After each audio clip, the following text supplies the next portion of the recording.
of our supreme leader, our eternal leader, our former president of Biafra, and Owazirike as well. We salute all those that have lost their lives in this path of Biafra. And we salute those that are still fighting to this day. Our Biafra Defense Forces, we remain grateful to all of you as we sleep and wake up, as we walk around, as we take coffee, as we work, whatever we do, we come back to remember all of you who are sacrificing your lives, your own pleasure, your own existence to see that Biafra land is defended, protected, liberated from the hands of the terrorists. And above all, the Biafra we declared is fully restored and achieved. I salute Biafrans that are making sure the war chest of Biafra is not dried up. And the political, diplomatic, and recognition outreach in the exiled government is not curtailed. Your finances and your contributions are doing exploit. And we continue to uphold your existence and your sacrifices to Biafra. To whom much is needed of, more is expected of us to put in so that we can be able to achieve all that we need. We have a task in exile and in the homeland. And Biafrans in the homeland are doing all they can to make sure they achieve that task. That task is to see that Biafra land is liberated. That task is to see that we don't carry 250 dead bodies overnight.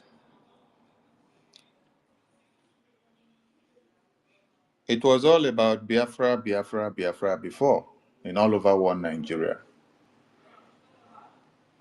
Our supreme leader was kidnapped all the way from Kenya because of speaking up against what is coming to Nigeria. But today, the reverse has become the case. Our prime minister was also detained because of putting his life on the line, carrying the cross of the Biafran people from where our supreme leader had stopped when he was kidnapped. Being the face of Biafra, being the spokesperson of the Biafran people, carrying our burden and speaking our truth to power. And then he was detained. And we look forward to seeing our Prime Minister tomorrow in court and thereafter, because the court proceedings have to continue. And we are winning. So, update will be coming from Finland as at when due. I salute all Biafrans. And we must pray for our Prime Minister, and we must pray for our leader. We must pray for all our Biafran brothers and sisters who are detained, incarcerated, tortured, and beaten to stupor because of Biafra. And our Biafra Defense Forces who sacrifice their lives to make sure we have Biafra. The Biafra we are working for is not in America. The Biafra we are working for is not in UK or Europe. That Biafra is in Biafra land. That is where we have to be doing the liberation. That is where we have to liberate. But since they don't allow us to stay inside that contraption and conduct the freedom process, that is why we have to bring the freedom process from diaspora. Yes. We bring the freedom process from diaspora. That is why we conducted the Declaration Convention in Finland, because the zoo country did not give us the permission or the enabling environment for us to be able to stand in our own soil to carry out that freedom process, that declaration process. So we had to gather in exile to do it. And we are not the first people to gather in exile to discuss about our Declaration of Independence. Many countries have told that part before now, and many countries actually stood in Washington, D.C., in America to declare their independence, while later going back to their homeland to liberate their homeland. Many countries sat in other continents to also do the same. So we are not doing what others have not done before. We are only applying some of our own formula into it. And we see no reason why those that actually taught us this template of government in exile and the civil disobedience and applying every law and act of self-defense, we see no reason why in our own case, those that taught us, which we came to see, we are only trying to amplify what they taught us. We see no reason why our own case should become international crime. That is why we are in Finland court, in European Commission court, to explain to them what Biafra is all about. So it is opportunity for the entire world to know more about Biafra. So don't be in a panic mood. All you have to do is to pray for our Prime Minister. Yes, because as he appears in court every day, Biafra appears in court. And the case of Biafra is presented in court. And those that did not know much about Biafra will now get to understand. And for the past 6 months, they that detain our Prime Minister have also had time to go and dig deep to know more about the Biafra, coupled with what we have now presented to them. So they will lead that negotiation table between the Biafran people and the Nigerian terrorist government and the UK, who are standing behind them. We have declared the restoration of independence, United States of Biafra, and we must defend it. No going back. That is why we applaud the Biafra Defense Forces in the homeland. We applaud the Biafrans in the homeland for standing their ground and doing the needful. So, our hope is not on the Igbo appointed leaders, those criminals that have been appointed to dig our graves. Our hope are not on them. Our aspirations are not on them. Our dreams are not on them. Our future are not on their shoulders. We don't have any hope. We don't have anything like security from those people. No, no, no, no. They are all sold out. Our only hope is on Biafra Defense Forces. Our only hope is on BRGIE. And our ultimate hope is on Chukwu Kikabiama, who brought forth Biafra Defense Forces and BRGIE to stand for the people of Biafra. The massacre of the Biafran people, which made us to have Eastern Security Network in 2020 under the leadership of our Supreme Leader, the massacre of the Biafran people did not trigger everybody in the entire world to talk. It did not also trigger our leaders in Biafra land to talk. It did not also trigger the content creators, the bloggers to talk. But after the detention of our Prime Minister, the reason why Fulani terrorists did not take over the entire Nigeria came to be. Yes. That is why we say thank you to our APM. Yes. Thank you for standing your ground. Thank you because without you filling in the vacuum of our Prime Minister, Biafrans don't know what would have happened now. Biafra Defense Forces, thank you for all you do. Because if you were not all there, hey, we don't know where our babies, women, and children would have been now. General Igwe Butuzo, the Chief of Defense Staff of the Biafran people, we salute you. We salute you. We salute you. We salute you.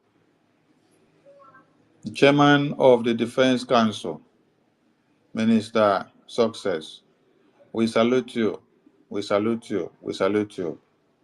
Because if you had given in to the temptation that came your way, Biafra land would have been in the hands of the Fulani terrorists by now. So, when Martin Nnamdi Kanu said, I need men of steel, men that are able to stand the test of time, never going back, but always going forward. Men that can stand the face of oppression, men that can stand and storm the tide of events, men that can hover above the tempest. When it is windy and stormy and thunderous, men that can act as eagles. Yes. Onyendu said, I need this man. When Onyendu was kidnapped, this man emanated in our Prime Minister and others. And when our Prime Minister was detained, this man also showed forth in many of you.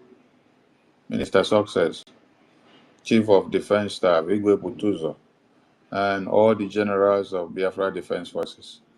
We are loyal to all your sacrifices. And we say, the God of Biafra will destroy those that are planning evil against you all. Yes. God of Biafra will protect all of you and keep you all safe and sound for us.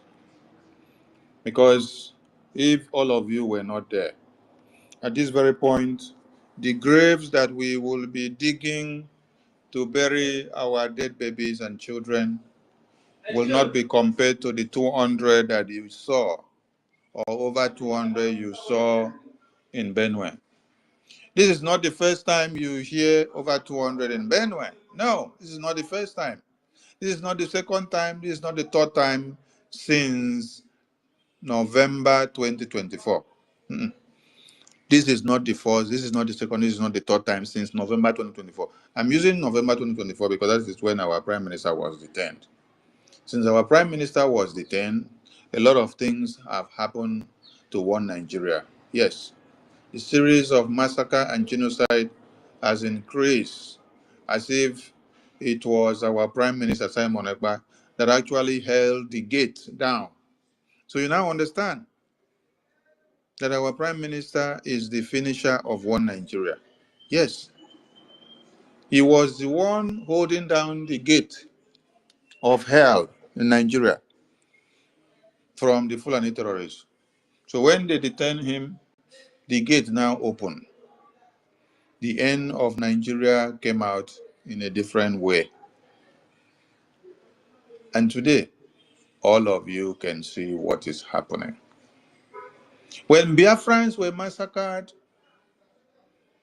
the content creators did not come out to. Today, the massacre has gone to the point that content creators now can talk from their platforms. Yes. So we love what we are seeing. If it is the detention of our Prime Minister that will make all your eyes to open by the Fulani terrorists entering everywhere to ransack, yes, and to take you out by number, day in and night, so that all of you will realize the reality of the day. So be it. Yes, so be it. Because now you can see somebody like Two-Face Idibia.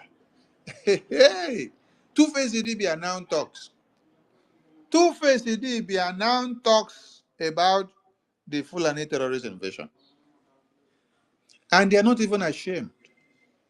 It was very dark man that humbled all of them, because all of them that say they are celebrities, they are musicians, they make money on social media, they are footballers, they do this and do that.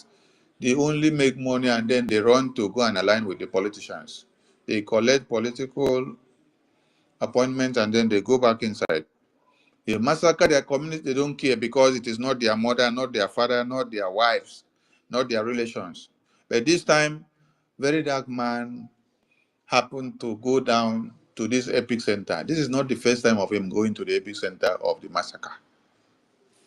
But what he has done this time has humbled all the celebrities in Nigeria. Today, if you check TikTok, check social media, you see that many of them now are now beginning to talk. Why? Because very dark man has humbled all of them. Yes.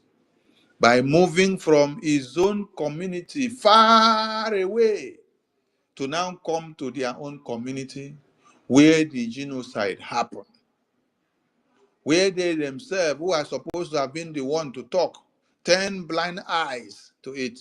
What did very dark man do? He came to mock them by making the entire Nigerian people to see, oh, all your celebrities, they are all rubber stamp. They have locked their mouth. They can't even speak up and use the platform that they have, use the popularity that they have to be able to speak up and tell the entire world, the entire Nigerian people, that we are in conquest. No, they couldn't. So, genocide happened in Benue, where over 200 people were massacred. It happened in Plateau, where over 150 people were massacred, over 200 also massacred. And then people did not take it serious because they continued to go about their normal business. The president of Nigeria was now going to go and commission a project while there are over 200 dead bodies lying up on the ground. And then you're going to go and commission a project. You walk past the dead bodies, you walk past the blood, you walk past the skeletons of babies that were burnt to ashes. You go to go and commission a project. You see? So the project is of great importance compared to the human lives that will come to benefit from the project. So you're building the project for Fulani terrorists who are doing the massacre. So that is why as they are massacring there, piling up the dead bodies, you're commissioning a project for them to their glory so that they can come and take over the project when they finish annihilating the people in those communities. They could move from Abuja to the project commissioning ground, but they could not move from Abuja immediately to the epicenter in Benue State, where the babies, women, and children were massacred in broad daylight. They could not. So do you now see that your lives are no important to them? What is important to them is how they will become the president again in 2027. As the genocide was ongoing in Benue State, they were in a rally in the north, fighting about how the ticket nomination is coming out, how they now nominated Tinubu and then they did not put Shetima on the list, or whether they put Shetima or whether they did not put Shetima on the list. So fight started. They were fighting in the far north, while dead bodies that have been destroyed and massacred by their foot soldiers are doing the main job in Benue. This is the same thing that happened when they were doing campaign in 2022, about October or November. That was when Shehu Sani assembled over 16 Fulani countries of Africa in Abuja to have meeting of how they are going to strike and how they are going to take over Nigeria. The result is what you're seeing now. While they were busy engaging you with political campaign of 2023, yet another set of people were sectioned to have a conference of 16 Fulani countries in Abuja. And the result is what is happening today. Because they told you they needed Muslim ticket, person that will come to uphold the dignity of jihad. And then at the end of the day, as it did not happen the way they wanted it, you have seen the result. Our hope is not on those appointed because they were not elected. You did not elect them to be in those offices. Your vote did not count. They were appointed. Our hope in Biafra land are not on those appointed terrorist leaders that we have. Our hope are on our BDF and BRGIE, and everybody have to do what? Put their hands together to make it work.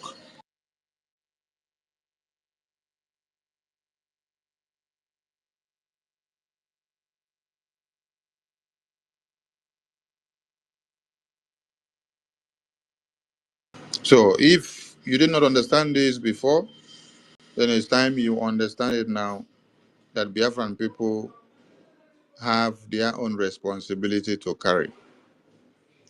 You don't need to wait for those that never had your interest before now. They will not start having your interest now.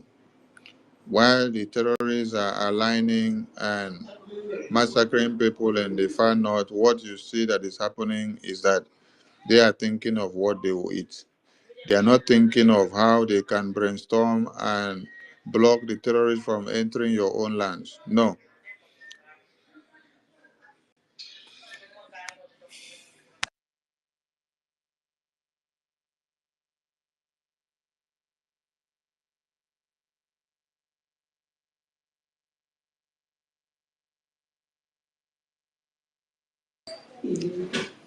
If we did not have Biafra defense forces in the homeland, what will Enugu have become now? The part where you see that Fulani terrorists are massacring Biafrans in Enugu and other parts of Biafra lands, these are areas where these terrorist governors that you have and ministers have so intensified with their foot soldiers, knowing too well that the BDF are standing their ground to make sure.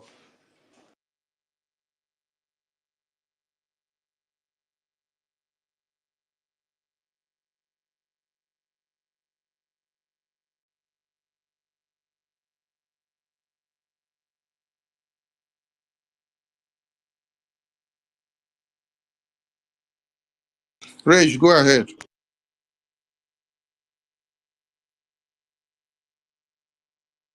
Okay, thank you very much. Thank you very much, yes, sir. Today we want Chineke. I greet the house, greet you, great Biafrans all over the world. It seems like the honorable minister is kind of engaged in some other things, and I want to say a very big thank you to all our leaders, from Dim Odinego Juku to Philippe Fiong to Rafa Wazirike, Mazim Nandekano, and Prime Minister Simon Ekba, the acting Prime Minister Ogechuku Kere. Special greetings to all the Biafra Defense Forces, their leaders, from the Chief of Defense Staff, Triple Star General Igwe Butuzo, to all the commanders, the generals, and every person of the Biafra Defense Forces. Thank you very much for protecting our children, for defending our land, for protecting our babies.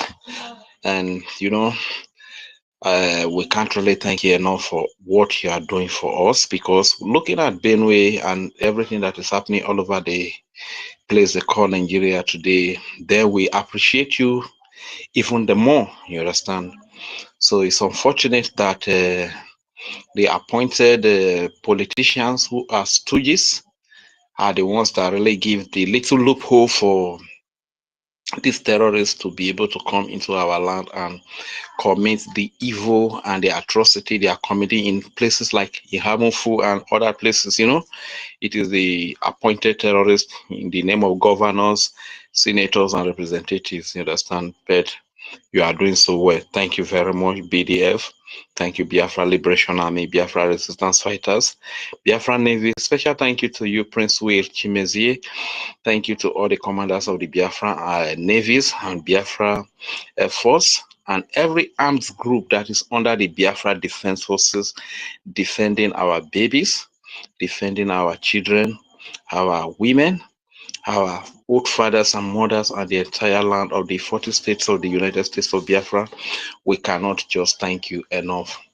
Speaking briefly on the topic, our hope not on Igbo appointed leaders, rather BDF and BRGIE. Hashtag Enugu.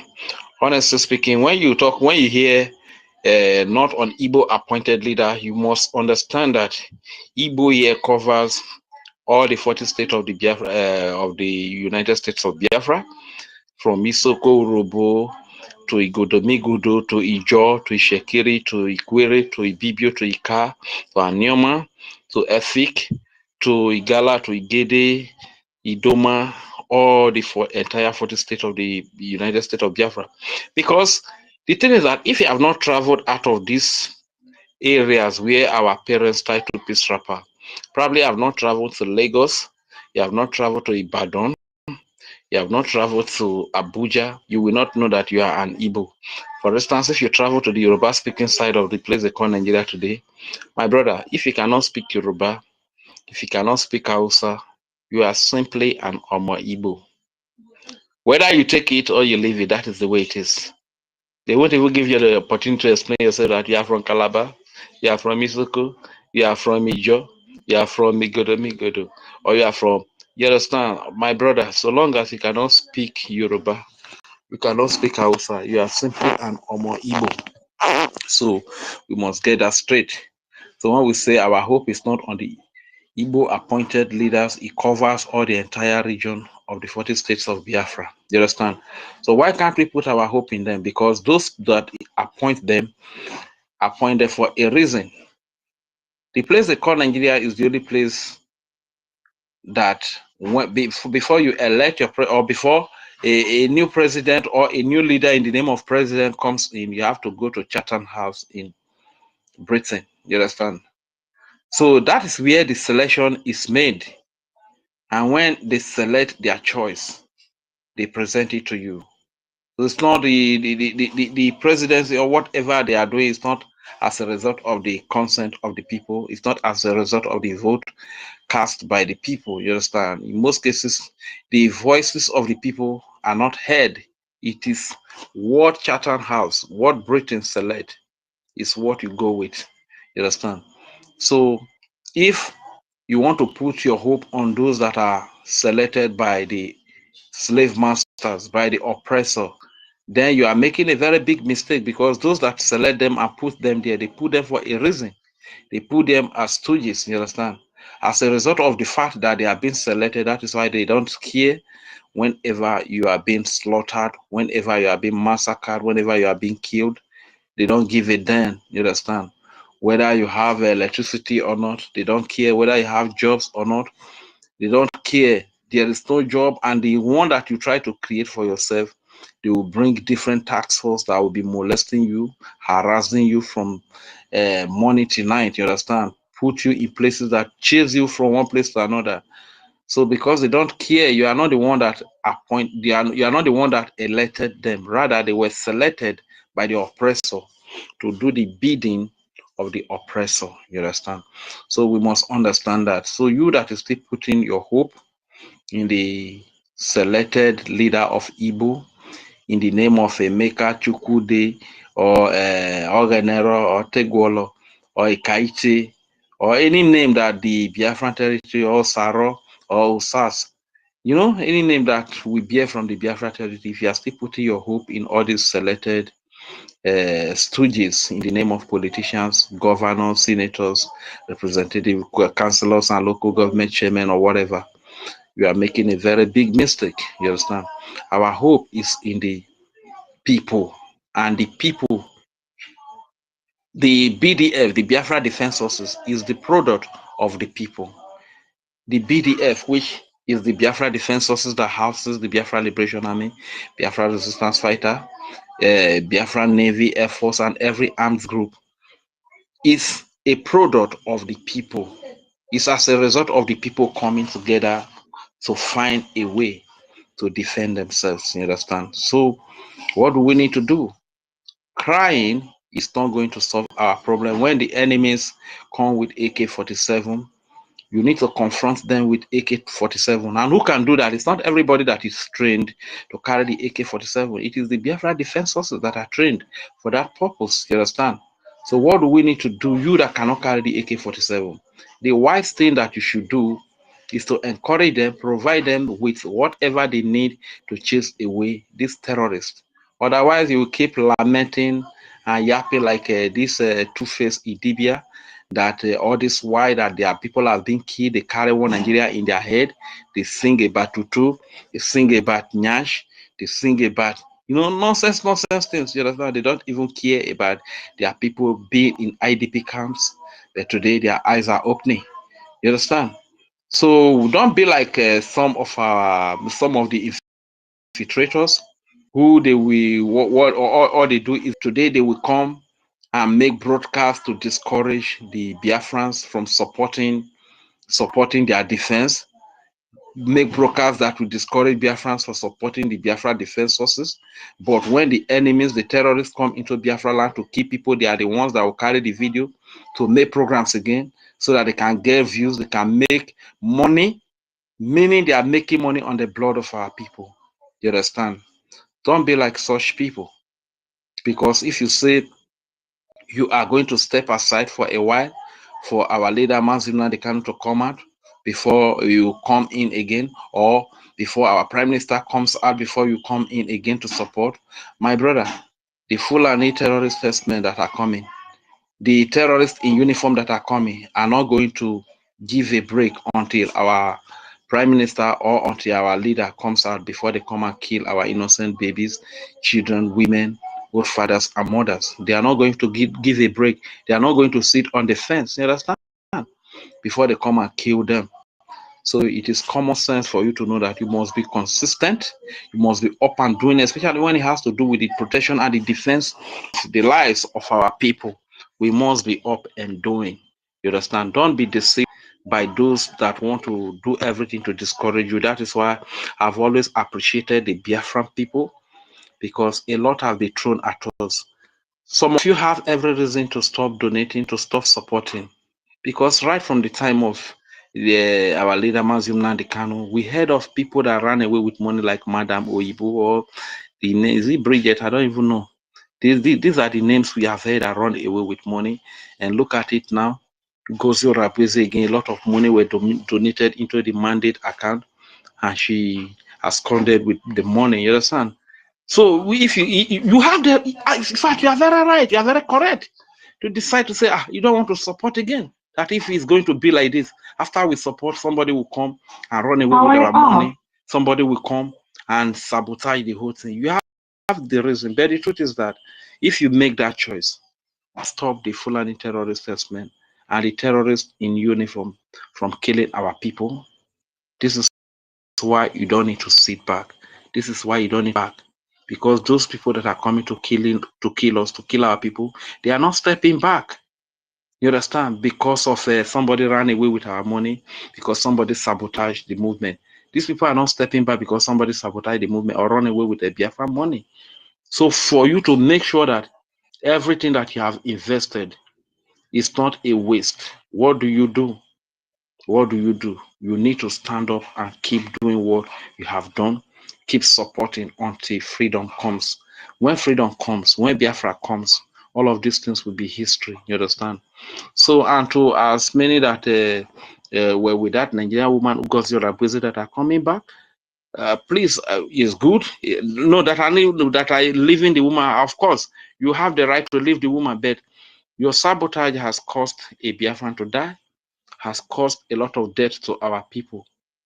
If you need to be held accountable to explain in your respective country to the court in your country why you sabotage, why you do what you do, probably you need to appear in the court, tell the court because you were given so amount, you were given so position, and this is the reason why you put the lives of Biafrans at risk and sabotage the lives of Biafra.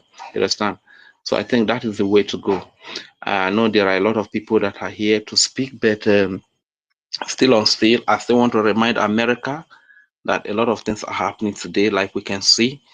Israel that is on self-defense because of the danger that Iran portends today, because every day that Iran, the Islamic, that is IROGC, Islamic regime of Iran, whenever they sleep and wake up, every plan they are planning is to wipe up the nation of Israel. But I strongly believe Israel is not having same. Israel is beefing up their defense so as to defend themselves, you understand, to stay alive. But Iran is always planning to wipe them out, which is very bad. And today, because of the threat they pose to Israel, Israel is on self-defense, striking them. And you can see the list of nations that are aligning with them. Nigeria.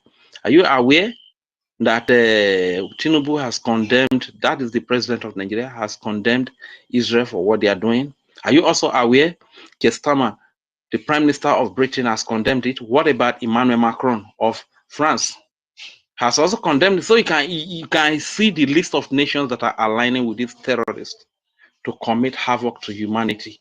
You understand? So what am I trying to say? America, you need to be very wise, because I strongly believe that the support that you have given to Nigeria, if you have given that support to Biafrans, you will have a better Africa today.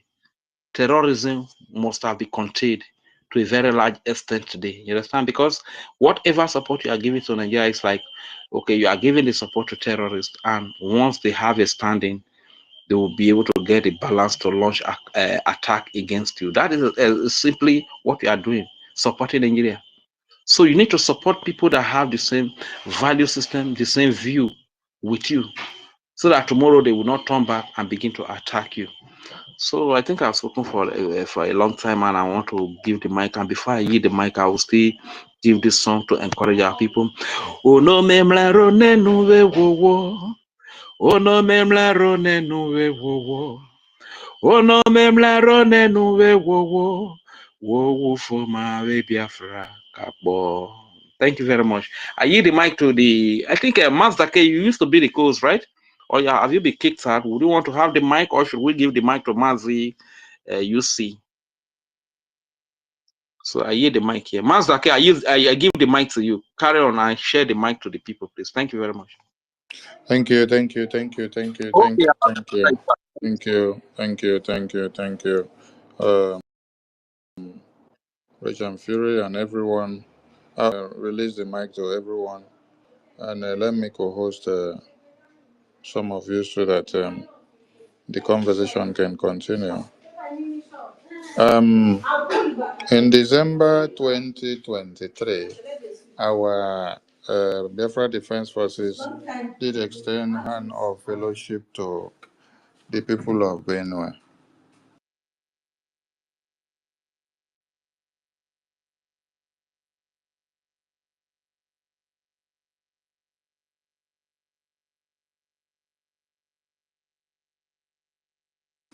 But the people that, yeah, but the people that message was delivered to, they did not take it serious.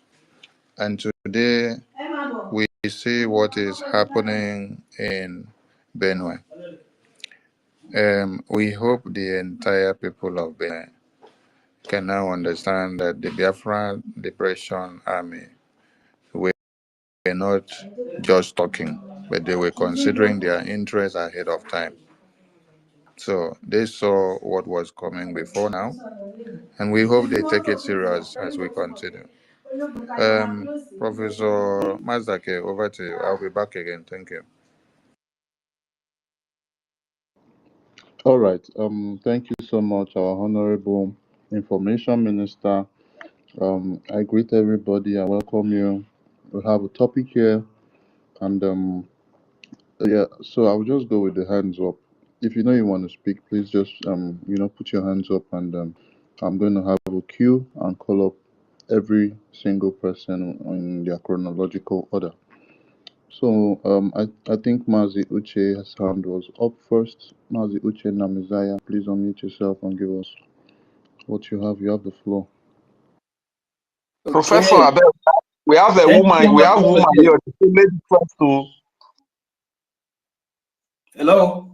Can you hear me, Mazake? All right, noted. She will go next. Mazi Uche, are you there? Yes, I'm here, bro. Can you hear me? Is Mazi Uche speaking? We can Yes, hear you, I'm Matthew. speaking. Matthew is speaking. Matthew, go ahead. We can hear you.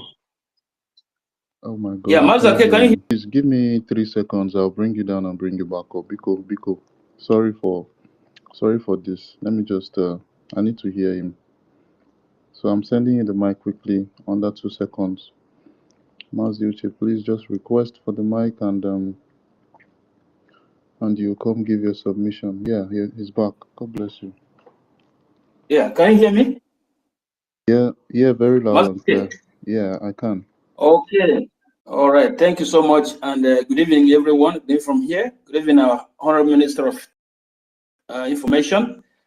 And I thank you for this great work you have been doing. And I just want to our able leader, Mazin Amikano, and our Prime Minister, and our APM. So I just want to share, my opinion regarding the topic. And what I want to say is this, just like the former speaker said, we are in the part of a destiny. So, and destiny shouldn't be at stake. So when people are in the part of destiny, you will make a lot of mistakes and there will be sabotage and there will be failure and there will be a lot of things that happen along the way. So, but you must not quit. That we have, saboteurs among us, or we have those who are spies from our enemy side among us as brothers and sisters, does not mean that we will quit. So if we are supporting financially, we must continue. We must not stop. But we have to use our discretion. We have to use our discretion because we are wise people. So you have to always define the evil part and the good part. So it's the most important thing, because if you cannot be able to reason properly to define the path which is leading to your destination, and you are defining and following the path that is going to lead you to destruction, then there's something actually wrong with you. So having said this, I want everyone to continue to propagate this, this evangelism, to continue to let the world know. Just like recently, I just saw one of the U.S. Congresswoman. She actually made a post, talking about, and she quote. I read what she said. She said to all the never Trumpers who turn into fake America First or MAGA expert after the polls shows Trump winning. Are you demanding America to go to war in Nigeria to save God's people from Islamic terrorists too? And also she said, or does that only apply to God's own people in Israel? This is coming from Rep. Marjorie Taylor Greene. So, and she's posted this today, recently, 4 hours ago. So we should know that the Biafra issue is triggering, and our APM, Maaz Yogachukwu Nkere is doing a lot. I know, what he has been doing is showing up in, recently, because all of them have Biafra Republic government in exile at heart now, because since when he went there and shared our charter and informed them about what is happening, they are noticing the truth. The truth, is coming out gradually. And also, I want to use this opportunity to also call Finland, because to be shamed, because at the end of the time, Finland colluded with Nigeria. Finland see what is happening and they keep mute. It will be a shameful thing at the end of the time. Instead of them being friends of, Biafra, they will become enemy because they are colluding with our enemy. to support the terrorist state of Nigeria. So we must continue in this path that we have been following. You know, people have started seeing, I mean, the international community have started seeing, and as we are fighting, we must not relent. Even as, you know, our brothers and sisters might, you know, feel like Nigeria is a paradise for them. Nigeria is a paradise. Okay, we must continue, because one day they will realize. Maybe it will be too late, maybe it will be sooner than later. But for we hardcore must do what? Must continue. Never you relent, no matter who is, you know, discouraging us, no matter who is bringing all kind of, you know, sabotage to what we are doing, no matter who is among us, but they are just a spy, they are just against us. We hardcore must continue. We are in a path of destiny, and we must get to our destination. Continue in supporting the BDF, continue in supporting the BRGIE, continue to support what we are doing, because by our fruit, the fruit of genuine Biafra agitators, you shall know them. And by the fruit of fake ones and, you know, the sellout, you shall know them. You know, so always ask God to give you, you know, discretion, so that you will always identify the good and evil. And we must also continue to pray, just like our, you know, Minister of Information said. We must also continue to pray for our Prime Minister as he goes to court tomorrow, that the court of Finland will understand that there is no need of going to court, because Prime Minister Simon Banjoko is fighting a just cause. He is just fighting to liberate his people. He is the good guy. He is a good guy. So I believe that Finnish authority will understand this sooner than later and join us to liberate the people of God. So I thank you all, and God bless you. Have a nice conversation.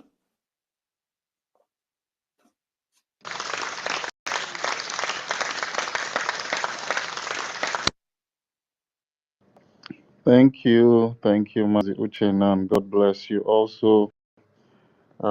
Thank you so much for your submission, and we're going to go straight to the next speaker, our lovely lady, Mrs. Eunice. Yeah, so you can have the floor now.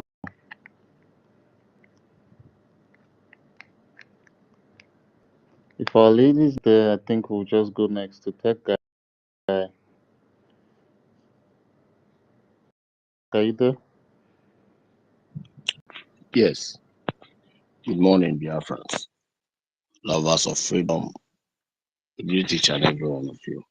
I'm Honorable Minister of Information. Is Tech Guy I speaking? greet you. Please give me a sign. Yes, I'm speaking. I don't know. Okay, yeah. Master K, it seems like you're having problem with your connection. Tech guy is speaking actually.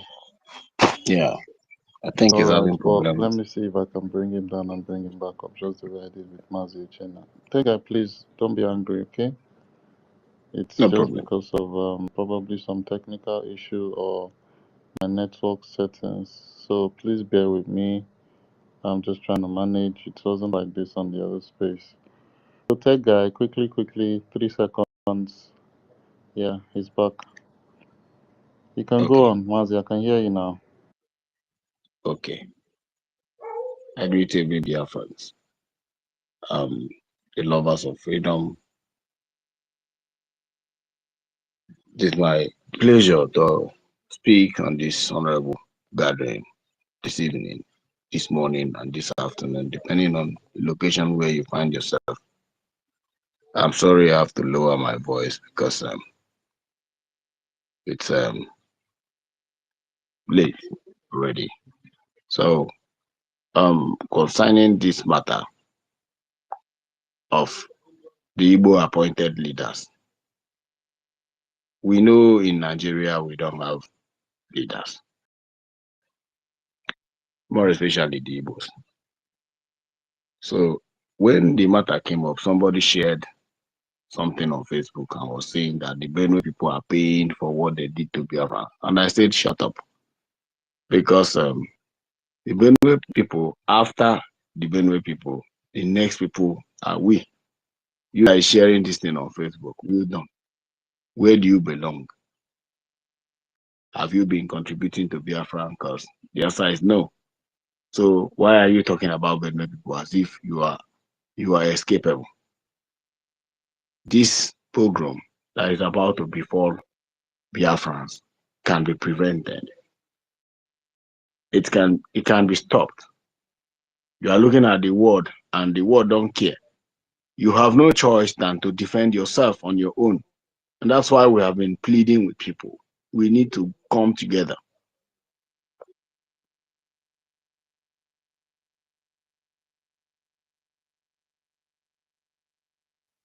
Tega, I cannot hear you again. Tega. Sorry, I mistakenly paused this. I am begging Biafrans, please, wherever you are, wake up. Wake up. This is the same sound we have been, making from time immemorial. The time has come now. It is clear that nobody will defend us. We will defend ourselves. These people are not giving up. They are not giving up anytime soon. And as I'm talking to you, Ibrahim Traore has chased all the criminal elements in the Sahel. Nigeria is now their destination. Every bandit, every terrorist in Sahel have relocated down to Nigeria. And they are home, they know their target. They are done with northern Nigeria. They are now advancing. The Yoruba people are not, they are not, should I say, prepared to what is to come. You cannot fight people with AK-47 with mouth and social media bigotry. You cannot fight this war on social media. And this is why we keep lamenting that our people should open their eyes now. Enough is enough for distraction. Enough is enough for distraction. Let's get straight to the business of defending our fatherland. I don't know how our people reason. This thing is an eye-opener.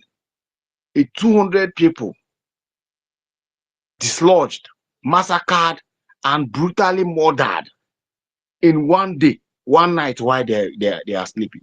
And you think it's a joke? It's not a joke.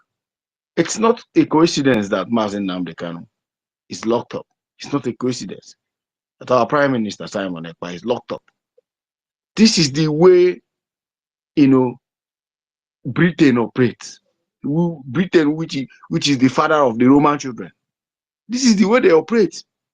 That's the way they operate. They shut you up. They make you accept their own will, which is this Islam. When you go to Britain, Islam has taken over almost all the British Empire. They don't care. They are only interested in money. They don't care about people's life and how people feel. Now they are very fast to condemn Israel. The only thing I'm begging Israel is they should make sure they are in alignment with America. Make sure they are in alignment with America. Once they are in alignment with America, they are, my brother. They are 100%. They are. Forget it. Once they are in alignment with America, forget it. All these are just Arabic noise. They are making noise. I'm telling you, very soon they will be crushed. But in a situation whereby British government is condemning Israel, France is condemning Israel, including Zoological Republic of Nigerian president is condemning Israel for fighting your war. The war that is supposed to be, by now, Iran is directly sponsoring Boko Haram and Al-Qaeda. Iran is the direct sponsor of every terrorism orchestrated in the whole Sahel region of sub-Saharan Africa. I can tell you this for free. Iran is the director and the direct sponsor of every jihad movement. Now, their terrorist regime is about to crumble, and Nigerian government is in a haste to support them. Shame on Nigeria. And you that is listening to me, this time around is no longer time for. We need to do whatever we have to do. If you have been donating $5, it's time to make it $10. I'm telling you the truth. It's no longer just come here and talk, and they will clap for you. You go. No, this time around is about, we are in war already. the world can see it very clear. I know already. And for Finland, I have never trusted the West before. I'm telling you the truth. I have never trusted the West for what the way they are romancing about Biafran freedom. They are all dancing in the same tune, which is a shameful thing to do. Let me yield my mic here because a lot of people want to speak. I just want to encourage Biafrans. Wake up, speak to your brothers. Those who have money should sponsor what we are doing. A time has come where we have to go home to defend our land. If not, these terrorists, in fact, I know what Islam is all about. Most of you who are in the East have not traveled to the northern Nigeria before. You might not know their history, but we know their history. We were born among them. We grew up among them. We know their history. We know what they are capable of doing. They want to advance Islam to make sure that they overrun everybody, janjawidize everybody. Not even clean Islam, the one they practice in Dubai or Saudi Arabia. The one they want to bring is the one that looks like the one they practice in Somalia and Sudan. Janjaweedism. That's what they can call it. Wake up. Thank you, everybody. All the people who have spoken, thank you so much. I can't start mentioning names. But remember, from the bottom of my heart, I love you all. Day one.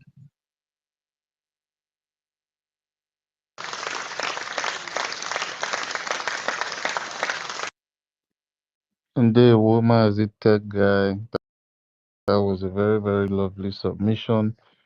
We all see what is going on, the sponsoring of all of the jihadist attack in Sahel and in Nigeria, just the same way Iran is the top sponsor of all this terrorism in the Sahel. That is just the same way it is in Nigeria. And while they are doing, while they are trying to, annihilate, kill people, I mean, the Israelites are dealing with them.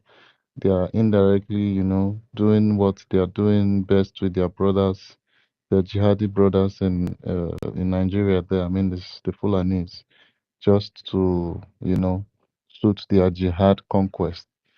So yeah, thank you so much for that submission. Thank you for beating around that particular point. We're going to go next to Eunice. Eunice, are you there? I think Eunice is kind of fixed. I see new speakers. I see Silva here. Silva, you can actually have the floor now. Mazi Silva, are you there? Yes, I'm here. Oh, hey, BIAFRANS. BIAFRAN, we hear you.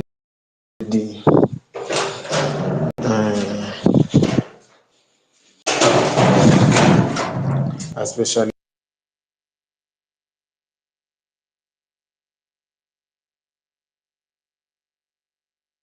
Sifa, we Oh, cannot hear you again. Is it I from my think end? Mazi Silva just dropped. Yeah, I see he just dropped. Silva, please, I think the network just kicked you out.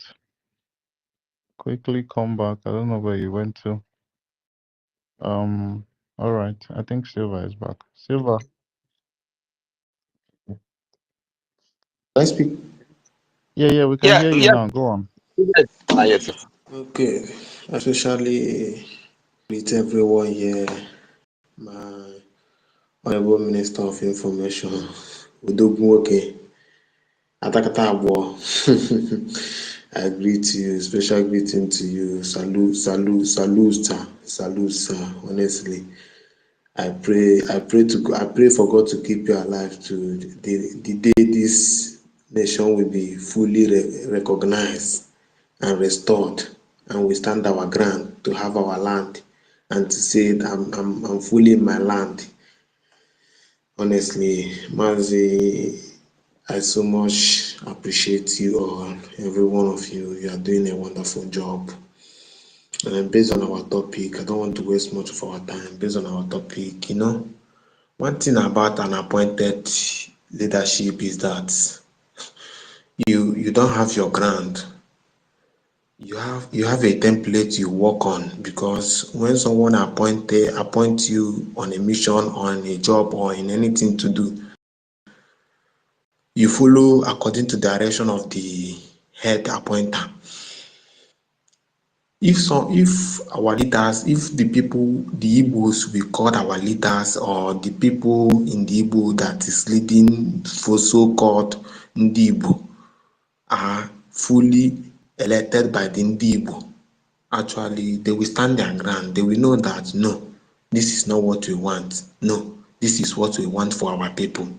Honestly, they are not actually following. They don't even regard us.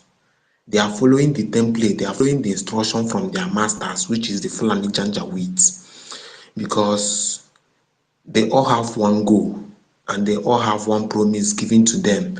Do this for me, I will pay you this. And they actually executing, putting every effort they are doing to make sure that they are doing what their master told them to do. Before, when the killing in Biafra land was spreading, they all think that is Biafran, and their masters were happy that they're achieving their goal until God sent the Messiah, honestly. And the Messiah restored a lot. I so much thank God for BDF and the BRGIE, honestly. What happened in Benue, I looked at myself and said, God, if BDF and the BRGIE were not there, where will my people be in the homeland? This is the question I ask myself. Where will my village people be in the homeland? Because right from Onendu let us to understand that those that have ear and they have mind of reasoning should know that Onendu let us to understand that what they want is not these people that is being affected. What they want is us, because we are the stubborn people. We are the stubborn. If we say Nigeria is over and every Igbo man accepted that Nigeria is over, 2 seconds, everything called Nigeria in Igbo nation as a whole will go down. Number one, we are fearless. Number one, we are outspoken. Number two, we are technicals. Number three, we are men of intellectuals. Is it technology? Is it fearless? Is it what is that thing that they want us to provide now so that Nigeria can go down, that Igbo man cannot do? We fought war against how many states? We fought war against Britain, not even Nigeria, because it wasn't Nigeria that was producing ammunition and everything that we are fighting war with. It was the Britain supplying them weapons. We did not surrender we did not surrender because they are winning us. We surrender because we look back and see people crying, and see blood shedding, and see children dying. We say if we continue this war, many will not remain. It's better we just say, okay, let there be no war. And they went and said no victor, no all sorts of sin, everybody go like, we just let just make peace with them, because we are known of peace. These people are made of violence. I just start to think, because we have bushes that could have been occupied by now. We have bushes that okay, can you imagine that when killings was going on in Enugu, nobody said nothing, no content creator said anything, nobody, until this moment now, they did not find their way to east. Now they are unleashing their annoyance, they are unleashing everything they have, they are unleashing it on the people who thought that we are fools. Because that is what is happening. Since they did not find their way to the east to execute what all their plans is, they have to use the anger and the annoyance and everything now to set it on these people now. I remember when our Prime Minister fought for Plateau State last year. He fought for Plateau State. He stand for Plateau State. He warned them that if there is any more killing in Plateau State, that he will get everybody, anything living as a Nigerian, he will get it done. He warned the killings in Benue State earlier last year. He warned that if there is any more killing in Benue State, anything breathing as a Nigerian, he will get it down. but immediately there is no more prime minister. Now we are now trying to defend ourselves. The gate is now open for them to attack. Now Benue is receiving it out. Plateau is receiving. What people did not know is that these people are meant to stay. Onyendu said they are coming. Onyendu said, go and get your Somalia visa. People did not understand that they should get their Somalia visa because Boko Haram started in Maiduguri, I think 2012. Up to this moment, Boko Haram have not stopped in Maiduguri. People should start asking, why haven't Boko Haram stopped in Maiduguri? But rather, the terrorism is increasing and it is spreading. Not only is increasing, it is spreading. Not only they all thought that Maiduguri. Now it's no longer in Maiduguri. Benue has started. Plateau has started. Kano has started.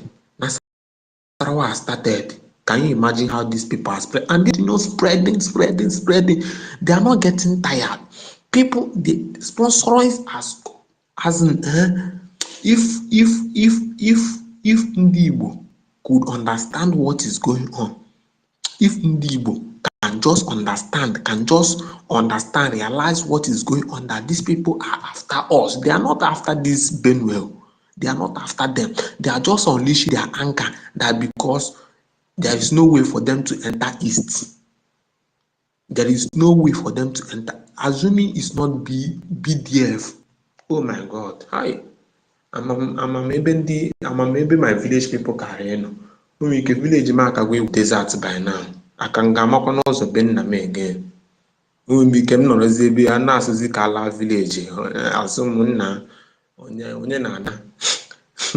Many of us that is here, I don't know, many because if you come to Alibo, you will see people from different far places that is far from the town. You will see people living far from the town, and those people in East, they are still living far from the town up to this moment. Everybody they will wake up, they will sleep and wake up, they will sleep and wake up. They don't even know what is going on. Many don't even have internet. Many don't even know what is going on. Because of what? Because of the PDF. My people, we really need to support them. Honestly, we really need to support these men. These men are fighting tooth and nail. Okay, can you imagine? Many people are saying Biafra land is only comprises of 5 states. Okay, in the 5 states, Nigerians have been fighting this BDF since 3 years now. Yet they have not conquered. Imagine if every Igbo man accepted and take this and know that we are meant to support these people. Imagine what we have been our stand by now. Don't be offended. Biafra is 40 states. 40 states, not 5 states. We have 40 states of that's what I'm saying. Okay, let me assume that for all the 40 states understand that this BDF is very important for us, for all the 40 states. As in, even Biafra won't be standing, we won't be on SI anymore. But what are they doing? They keep appointing people to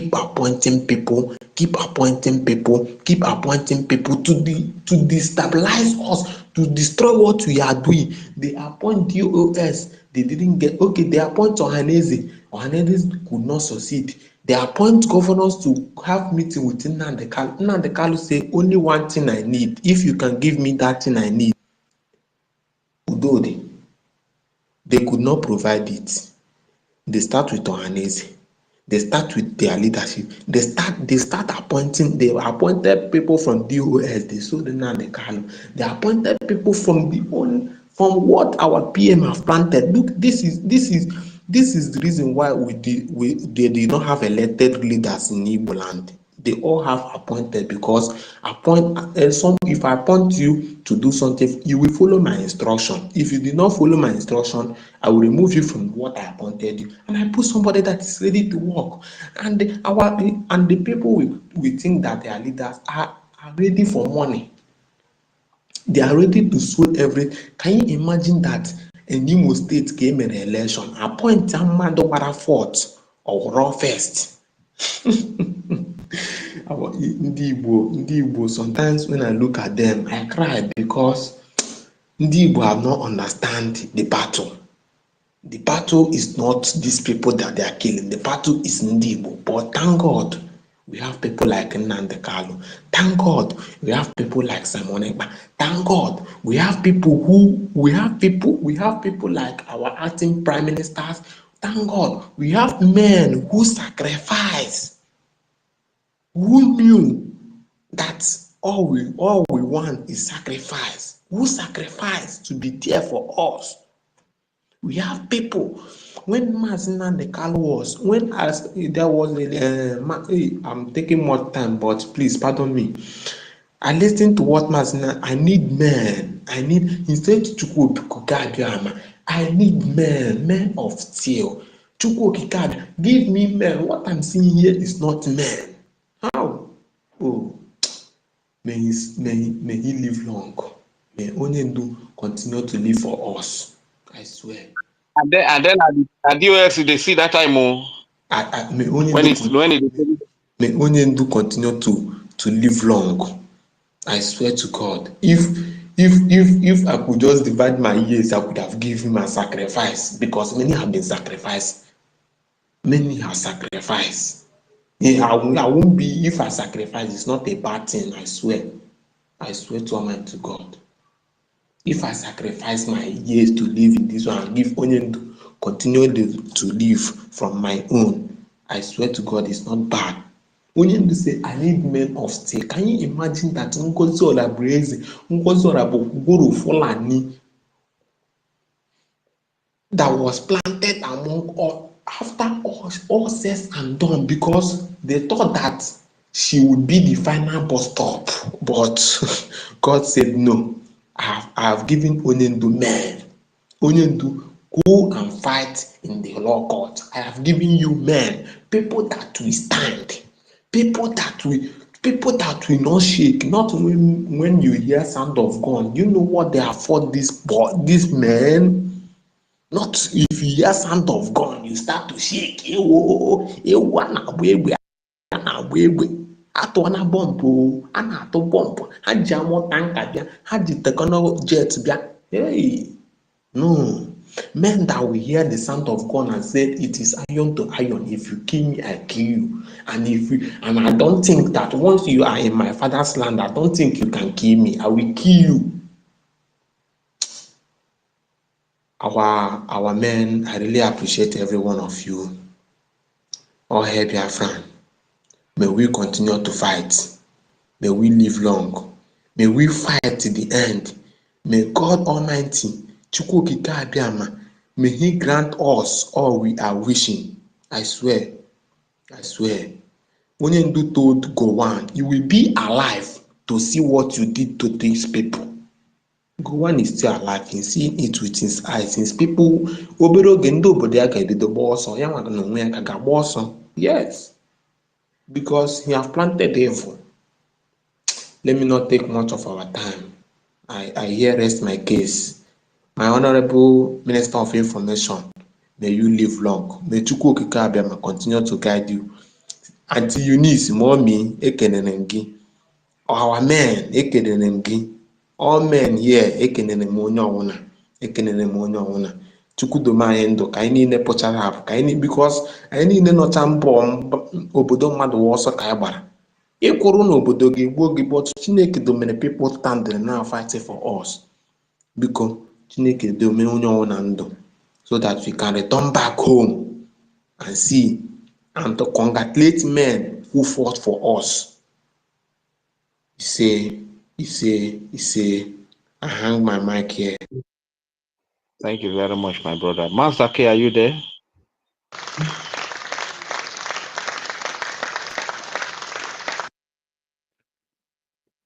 Thank you so much, Mazi Silva. God bless you for your submission. And I say to your prayers. Thank you so much. Chukwu Okike Abiama is with us and is going to guide us all through this, this liberation process that we are onto, and recognition process, and everything is going to end up in the favor of we, the Biafran people. Thank you so much, my brother. When Mazake, Mazake, yeah, please don't be offended. When it is yeah, approaching 12 midnight here in Biafra time, please, I think we should also make some prayer. I learned that our Prime Minister is going to call tomorrow, yeah? So when it's yeah, approaching 12 o'clock, yeah, if it's approaching 12 o'clock, we should turn it to a prayer, kind of vigil, and say a word of prayer in respect to his court appearance his court appearance for tomorrow. Thank you very much. Go ahead. yeah. Thank you, my brother Region Fury, for that suggestion. All right, that's noted. So, Sister Eunice, are you there? Let's know if you're free now. Probably the time difference has gotten you maybe busy or sleepy. Okay, Sister Eunice is not there. Chibike, I see your hand up. Mazi Chibike, you can have the floor now. 1 million, I see you. No verse, yeah. Nwa Chineke. Ude we want you to I greet you 1 million, Professor. If like say Amadi Ohana, that one I can accept. Wait till you Babalawo. Sorry, you go put Amadi Oha.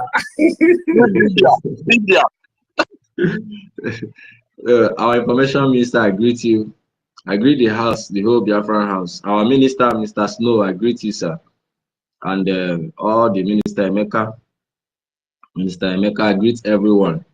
Honestly, since should I say past months, Chibike, it's been a while. Well, where have you been, Chibike? It's been a while. I've been I've been there. I've been there. I've been coming to the social media. Busy this time, but I used to follow up, retweet, and follow up what is going on too, and follow with what is going on too internally. But like sometimes I've not been on social media for at least for past 2 months now. So I greet everyone. Honestly, for past months now, I've not been sleeping well. There's this anxiety that you do if something happen, maybe something heavy or something heavy loss is happening to you. You'll be feeling some serious pain, anxiety in you, but you keep on living. That is the situation I am. With the news I'm seeing that is going on in Biafran land. Today, the Fulani terrorists have killed our people in Ehemaufu, Isi, Ugwa, Bina. Now they say 4. As I'm talking to you, it has risen now, it's over 20 now. Death toll. They strike Enugu, they'll strike Imo. They strike Enugu again, they'll go strike Imo. That is how it started in Benue. 4, 10, 20, until start entering 100, 200, 300. What am I saying is that this is the war that our leader Mazi Nnamdi Kanu has told us 2014, many years, and it is happening right in our eyes. And I like the way it is happening that some of these Igbo celebrities or influential people, they don't speak anything, they don't talk. Most of them are still flaunting their money and all these things. Oh God, I'm very, very heavy-hearted. How can the Fulani people who I don't know come into our land and start killing us, and everywhere is quiet, and no Igbo people are talking, apart from we anyway. But those people that call themselves, that IQ, they call themselves the real Igbo people. Those ones, if you are talking with them, they'll tell you, say, are you more Igbo than me? Those of them that used to hold space, 500, 600, 700 in the space, there'll be every day insecurity in Southeast. Why there is not? Every time insecurity. Today, there's killing. You are not seeing them. They are nowhere to be found. This is showing you what the prophet, our leader Mazi Nnamdi Kanu, is saying.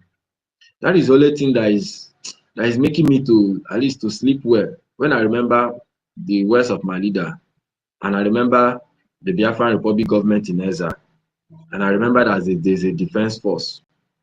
I have a little hope, because we must not allow our land to go down. Biafra land should not be like the Iraq today, Iran. This Iran that is the number one country of Islamic Jihad, that is sponsoring all terrorism over the world, followed by their financer, Qatar, and Saudi Arabia, Turkey. These are people who sponsors terrorism all over the world.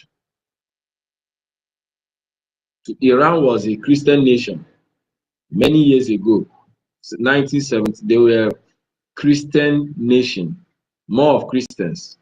Today they are falling to Islamic rule. I even learned that as of today, it's only 30% that are Muslim in Iran. That's what I learned. They say 30% are what? It's only 30% that are Muslim in Iran today, as of but the Islamic people are the one that is ruling them now since 1979. Yeah, and they are the ones. succeeded. But I learned that the mosque, nobody goes to the mosque again. So most of the mosque are shut down as a result of the fact that nobody is going to the mosque. That is only 30% that are Islam in Iran as of today. But it's the Islamic jihadists or terrorists that are ruling. They hijack the nation. You understand? Yes. They hijack from the indigenous people. So they have hijacked it, and when you go to countries like Turkey, the same thing. The Christians among us, because this time now is not the time of criticizing Christianity, criticizing Omenana, criticizing. As long as you're a full-blooded Biafran, you must understand the reality and face the reality. The Christians among us that read the Bible, if you read about Apostle Paul, where he was teaching, doing all those, his preaching and teaching, it is in this Turkey, this present Turkey. If you read it, you follow the history, you discover that Turkey was a full Christian nation. 99% of it was Christian. Today, it is now opposite. 99 is now Islamic. That is what is going on. This Liberia, Libya, you see, this Egypt, they were all blacks people, but they are all being replaced. How did this happen? Whatever that is happening today in Nigeria, that is how it happens. You see, whatever that is happening in Benue, in Plateau, today, Plateau, almost 70% of the states have been taken over, have been renamed. And the same thing will happen to Benue. In fact, Benue now is like, let's say, 60% taken over. For the Islamic people to enter the town, the capital itself, that means they have finished dealing with them in the villages, and they have now entered the town. A town, Makurdi, that is 90% Christian. 90% Christianity, and they shouted Allah Akbar, and they killed over 300, 500, burn people, burn houses. Do you know what that said? That this land is now Islamic land. That's what it means. And that killing, the blood that they shed there signifies to tell you that they have taken over the land. You see the killing that they killed, everybody's making noise. It will just die down. If there is no repercussion, no fight, after 1 or 2 months, they will strike, and the next one they will strike, it will be heavy, 500, 1,000. And the people are now started running away from there. In fact, Makurdi was the place that was safe from the people from the village used to run there. The IDP camps, there were plenty there. Now they have come inside the IDP camps and massacre people, burn people. Now, what is that telling you? Christians will now be running away to where? To Enugu, to Ebonyi, to our land. People from Benue, people from Plateau, they are entering. I'm telling you, they are not entering in 10, in 20. They are entering in thousands every blessed day. And as they are entering too, the Fulani terrorists too, they are also coming as part of the refugees. This is how they do their thing all over the world. That is how they do their work. They send the refugee, they send them to your land as a form of refugee. They will come there, you accommodate them. 1, 2, 3, 5 years, 10 years, they give birth, they grow in number. Small time they will start fighting. Oh, we need a place we worship. You give them a place, they get a mosque. The next 10 years, 15 years, they have grown. They say, oh, we want our own Sariki from there. We want our own mosque, our own emir. Before you know, they conquer that area. They will start shielding them, get weapon, attack the nearby village, sack the people there, take over, bring their people from other places in form of refugee. Before you know, in the next 50 years, they increase in population to 20%. In the next 100 years, they have overrun your country. That is how they do these things. And it is a systematic jihad. It is their how they used to conquer countries. If you read Turkey, all those Lebanon, all those Islamic countries today, Iraq and Iran were all Christian countries. If you read all those people, you discover that that is how they come in. Today, France, in the next 50 years, France will become a full-time Islamic nation with the same thing with England, British. So this is how they plan their thing. And they are in Nigeria now.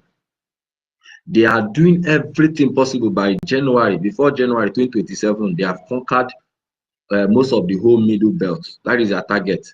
And they are getting some foothold in the southeast, in the former southeast. That is their major ground before they will balkanize Nigeria fully. So, and they can't be stopped unless we will stop them. They can never, because the people who sponsor them are the Iranian. That is why I'm very happy with whatever that is going on with how the Israelites are dealing with them. At least it's trying to reduce their powerful. Biafrans must rise. If those of us that are outside here, you must start calling your people home, telling them what is about to befall you. It is not the time to do, it doesn't concern me, I'm on my own. I'm on my own. It's my own thing to do my own thing. This is a deliberate ethnic cleansing. Benue people are receiving it hot because it was in that Benue people that they killed their so-called leader. That's what is the name of that man? The Fulani leader, their conqueror. When I remember the name, it was the Benue people who killed him, and they swore that Benue will be going down. And the same Benue people was being deceived by the Nigerian terrorists to fight against Biafra in 1960. But they have come back and apologized through their leader, Malafia.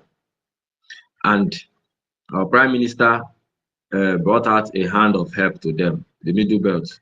But most of them were not serious. In fact, they were not serious. And today, the killings have increased. And as they are killing in Benue, it is happening in Biafra land, as I'm talking to you, my people. Because we are having a borders with the Benue people to Enugu to Ebonyi. The Fulanis are in our land already. They are there. What they are doing is they are doing testing the mic. They are killing our people in the villages. And if we don't do anything, one day they will come in heavy masses, 500, 1,000, and wipe out two communities, two villages at a go. Once they succeed in that, nothing happens. They will take over 10. And once nothing happens, they will enter the city. And once that happens, that state is gone. Should we allow these terrorists to take over our land? It's something that the Igbo people have to think. Biafrans all over have to start thinking. I ask myself, why are they attacking this from the south, the former southeast? Why did they attack that place? Because they know once they get those places, the whole country is gone. Just a form of a paper. Everybody is gone. We must stand and fight. I encourage the attorney to our leader, Mazina Bekano. He has been tweeting about this Fulani attack. If you go to the street, he has been telling the Igbo people to wake up, the Biafrans to wake up, to see the danger ahead of us.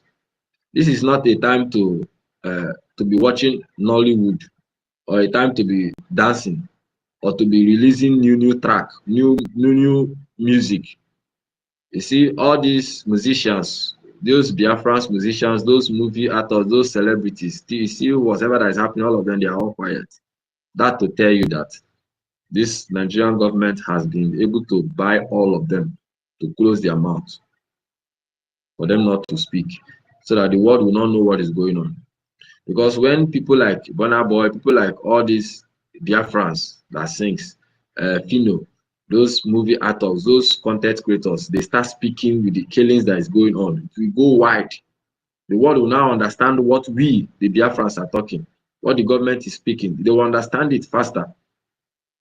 But for them to keep quiet as if everything is going fine, somebody living outside Nigeria will believe Nigeria is a great country, not knowing that that place is a hell, a slaughter place where people are being killed every day in hundreds. So that is what is going on. And Nigerians, government are fighting just to destabilize us. But we Biafrans, we must stand and keep on, we must fight. Just like the last word of our brother, he said, we must continue fighting. That is the only solution, is that today we have a defense force. We must keep on thanking Chukwu Kikabiama for our defense force. Thank our leader Mazi Nnamdi Kanu for raising gallant men, something that have never been happened. The way and the manner he did it, it's surprising. It swept Nigerian government out of their feet. And our leader, our prime minister, came in and organized it and empowered them more. And they are doing great. Now the devil came in and sowed ties inside us, trying to dispel all these good things we have. But they failed through this Madam NGOZI and her group. They tried to hijack our defense, they failed. They tried to sabotage, to kill a lot of our commanders, but they could not kill everyone. They tried to buy some of our men, but they could not buy everyone. They tried to sabotage us, to end Biafra. They forget that we are a seed, that we never die, that even though you kill me today, you kill a seed, it will go on the ground and germinate. That is who we are. Biafra can never be defeated. We can only delay ourselves. We can only inflict injuries, sorrows, death on ourselves if we fail to fight, or if we fail to delay this freedom. The earlier, the better. The Igbo people will understand what is ahead. The better for us to come out from this shithole, this blood, evil forest country. Because every day my heart is on pains. Why will our people still be living in dark and still not understand what is going on? Look at the killings that is going on. This killing that are happening in Benue are really waking some people up. And I want all those Igbo influential, let them start speaking and start funding your liberation. That is the only way we can get. Fund your liberation. Anyway, if they refuse, this death, this killing will still come to their household. And when it happens to them, they'll be forced to reason. But one thing I'm assuring the Fulanis is that our land can never be taken. If you like, come inside and wipe 3 million of us. We can't be taken over. You can never take that land. Yes, it's a war. People are expected to die. You can kill us today, but we will kill you. Our leader Mazi Nnamdi Kanu said they will kill us, and it is happening. He said they will kill us, but we will kill them too. And at the end of all this killing, both front and back, at the end of everything, the end goal, at the end of all this fighting, at the end of it is that Biafra will come. The only way Biafra will not come is that the way we are talking now, the way we are fighting, that tomorrow the Biafran Defense Force stop fighting, they stop existing. We stop funding liberation. Everybody, everybody just desert this freedom. Biafra will never come and our land is gone. That is the only way we can stop. But as long as we are doing what we are doing, we are still contributing our $1, $10, $5, $100. Even though we have only 100 defense force, as long as we are keep on fighting, Biafra will come. It's just a matter of time. It's a long war. As long as there is a force fighting every day, Biafra will surely come. So when our leaders say at the end of all these things, at the end of the day, Biafra will come. So we must continue, because there will be a time when all those Igbo Efulefus, those people who are blinded, their eyes will open, and they'll be fighting and be seeking on how to join, to support this freedom. It will happen. It can only happen once we the foundation people continue fighting, continue doing what we are doing. We should not get tired. Forget about the betrayal that have been happening from the time of Ojukwu. It has been happening, no consequences. Enter the time of Nnamdi Kanu, no consequences. Sorry, from the time of Wazirike, they betrayed, no consequences. They now empower more people to you see, after Wazirike, the people that betray Mazi Nnamdi Kanu was in a very large form, no consequences. Now, under our Prime Minister, it's now an international one. But we are going to start the consequences for now, because we will not allow that to continue. We are going to start it. So we are using this Madam Bao in the lawsuit.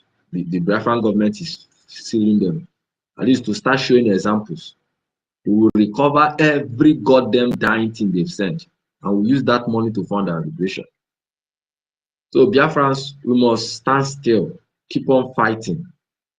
Don't back down, no matter how the sabotage has been. No matter, you see those independent media, how they try to confuse a lot of people.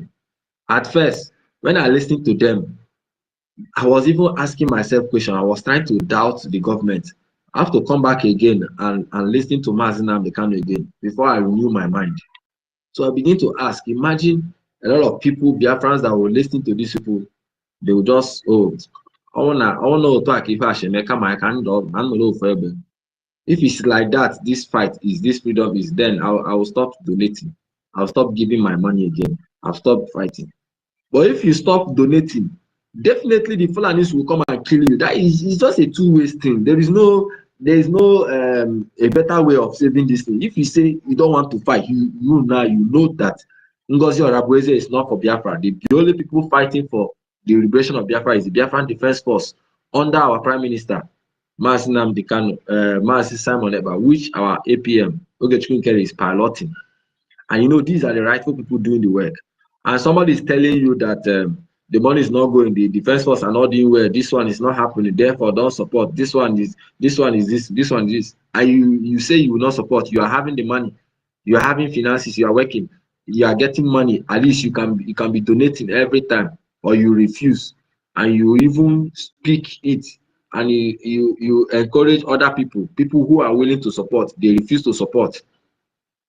Definitely the Fulanis will come and still massacre your people. And our prayer these days, my prayer now is these days, those people who refuse to fund the Biafran liberation and they have the means, either through misinformation, I'm not here for begging, either through misinformation, they were being misinformed that, oh, because of this thing, whether through misinformation, the next attack that will be coming will happen to one of your relatives.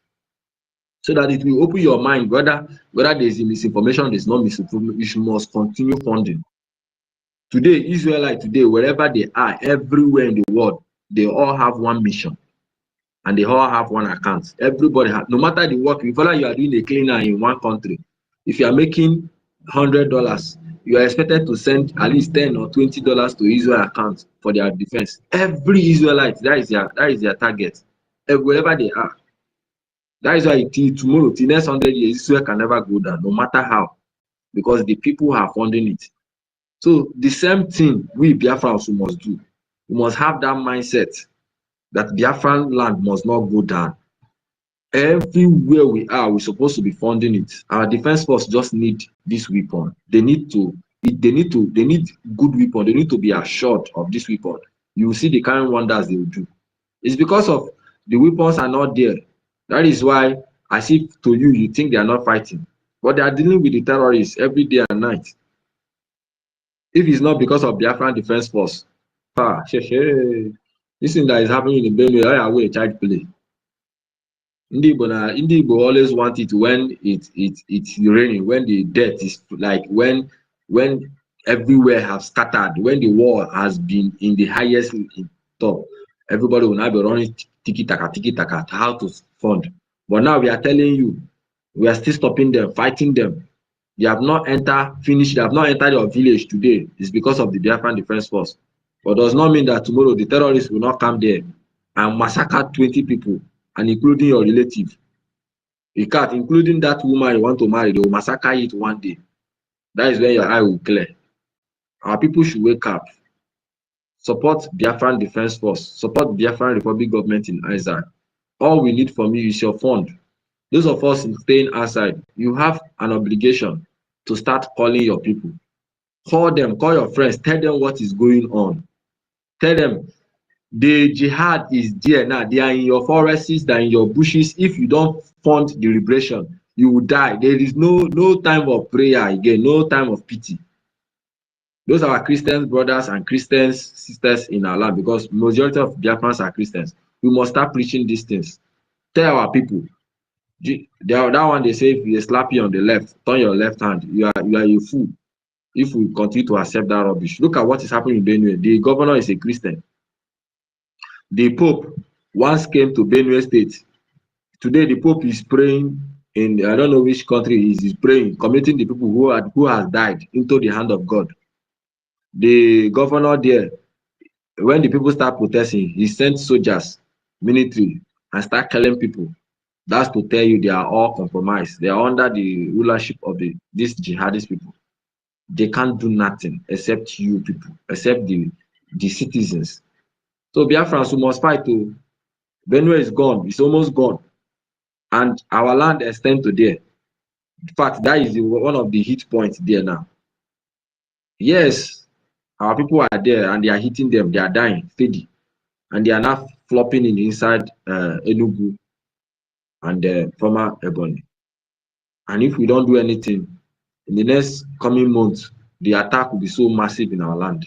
It will be massive unless we fund our liberation. I rest my mic here. Thank you so much, everyone.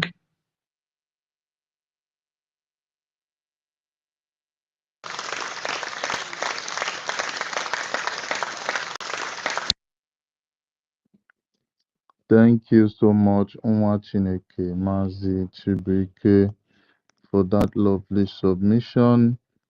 God bless you. And yeah, you spoke very, very well and at length.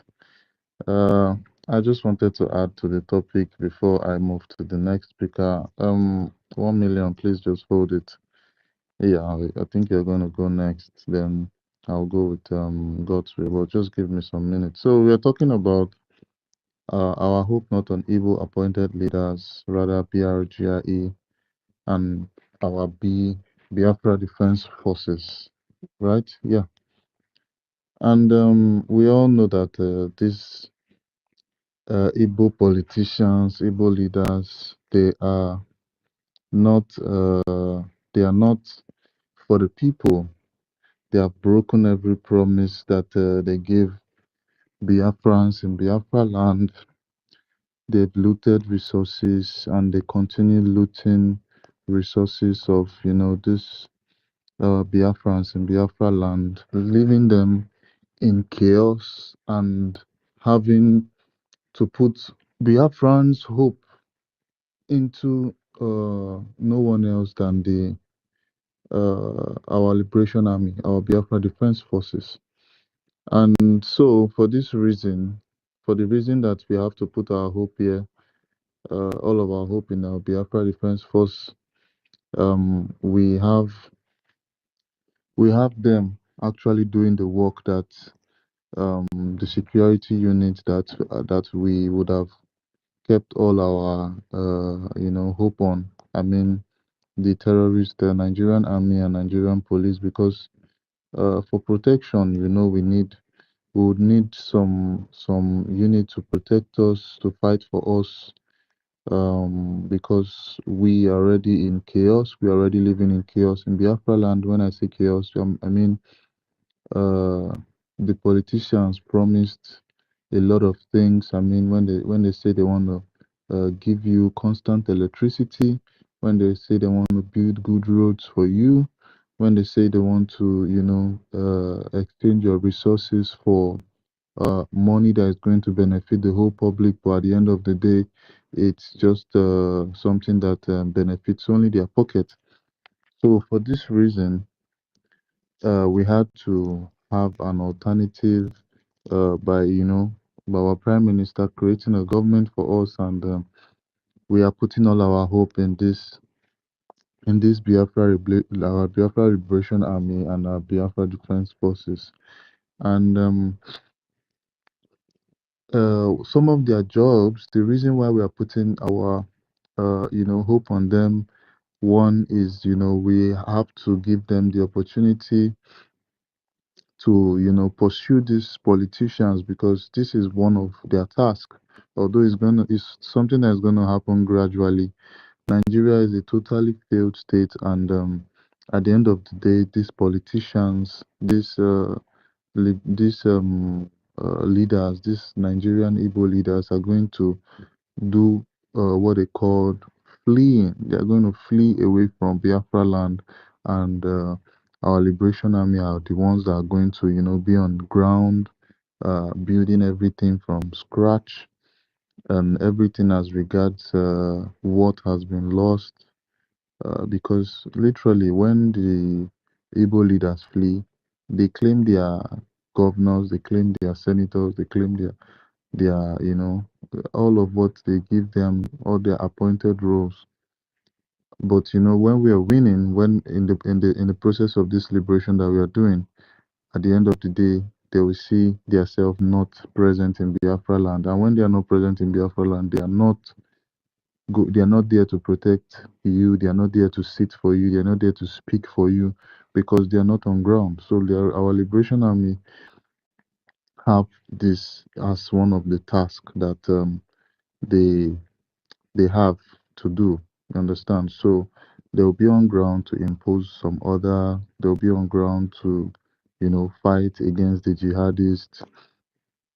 And a lot of promises are going to come from our defense forces. Like after our liberation, they are going to make sure that there will be stability, in all of what we are going to see moving forward. There will be stability in our democratic cycle, in a lot of areas. So all these things are what is going to be put together along the line. All those promises of electricity, those promises of justice. Right now, the injustice that is in Biafra land is just so much, and our Biafra Liberation Army is what we have our only hope on. At the end of the day, there will be justice for everyone. There won't be a situation where someone will have to go steal from someone will have to just go behead someone will have to just go out to shoot anybody. This is all what we are suffering in that contraption. Every day in Biafra land, at least one person gets killed, either by the police, either by the army, either by the orchestrated clinics, the hospitals that have signed a contract with the Nigerian terrorist state to kill, to bring back, organs of people after they are dead. All these things are going to be curbed. They are going to be reduced in that, terrorist state. Right now, our hope is away from the Igbo leaders. Our prime minister, when he was with us, actually told us that we had to, go through a process of voting, giving these Igbo leaders a vote of no confidence. In fact, it got to the extent where we declared no Ohanese in the whole of Biafra land. Until today, it still stands that way. You understand? All these corrupt units, we have literally taken our minds away from them and focused on now we are focused on our government and our Biafran Defense Forces. Uh, it is vested on their shoulders for them to secure our borders. You understand? You see, our borders, they are taking that task to secure all of our borders. Although what they are into right now is this guerrilla warfare, where they have to hide and deal with the terrorists. Along the line, I'm very, very sure all our borders are going to be covered, you understand, from the coastal region to the um, Igbo speaking states. It's just going to it's just going to get extended to all those regions. So they are really, really doing the needful. We know the modus operandi of how our borders have been handled before this Biafra Republic government was created. During the Buhari's time, Buhari declared an open border system where a chicken, where a lizard, where a terrorist, a goat, a cow can come from Zimbabwe through your borders and nobody is going to, talk about it. A situation where someone can just smuggle goods, someone can just smuggle weapons from the borders, you know, and come use those weapons to kill Biafrans. This is not what the Biafran Defense Forces are doing right now. They are doing all their possible best to, secure those borders. We created the Biafran border guards. I can remember when their flag was raised in 2023 by our Prime Minister.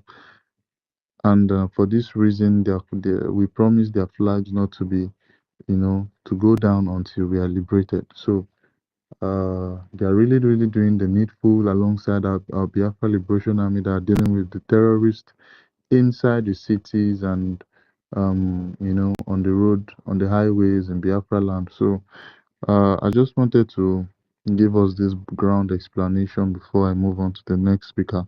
I don't want to hold the mic for too long. So, 1 million, are you there, Mazi?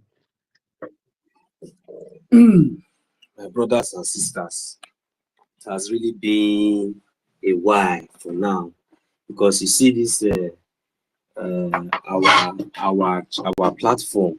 Anytime you don't have the opportunity to come, and even though you are listening, sometimes it's also good to listen than always being on the speaker. But just because Elohim has called us, to continue to do what we are doing, it doesn't really matter whether we are the listening section or whether we are on the speaker, on the mic. So we'll continue to do what we know how to do best. And the gift that Chukwu Okike Abiama, our Heavenly Father in heaven, has already deposited in us, we will continue to exhibit it. We will continue to practice it. We will continue to use it to bless the world and to bless our people. We will continue to use it to give the hope to the hopeless. We will continue to use it to revive those who think that it is all finished. We will continue to use it, that light that God has already deposited in us. We continue to shine in the midst of darkness, and darkness can never ever comprehend it not. You see, the most important thing is that as young as I am, I already knew for a very long time, not even now, not today, not because I started listening to our leaders. I knew, I have been saying it before, that this is the only time in my life since I was born that I have a government who is responsible for her citizens.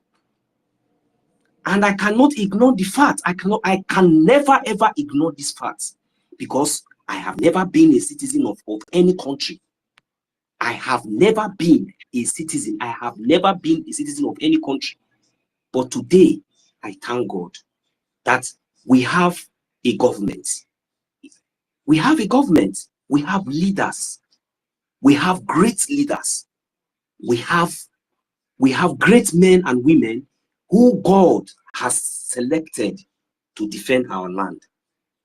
Is it, do I need anybody to come and tell me that all these criminals that does not even visit their home, is it all these criminals that we see sometimes? Then when I was back home, then when they want to even visit, they visit they bring in terrorists to even scare people to even come close to them. Is it these criminals that when they build their house, they build it and put a very good fence?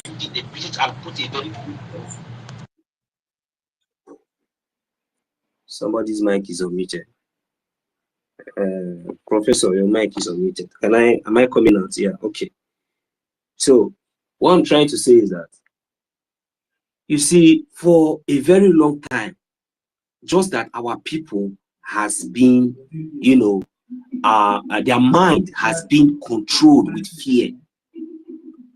So with the with the fear of guns and bullets, because, you know, anything we do, they don't want us to speak. They don't want us to talk. If we protest, they kill us. And also the mind of the innocent people, the poor ones, you know, has already been conditioned with fear. So that is why you see today it is very, we are finding it, you know, very difficult for our poor people. And that is why we will continue to preach the gospel. Our light will continue to shine. It will shine in every land in Biafra. You know why?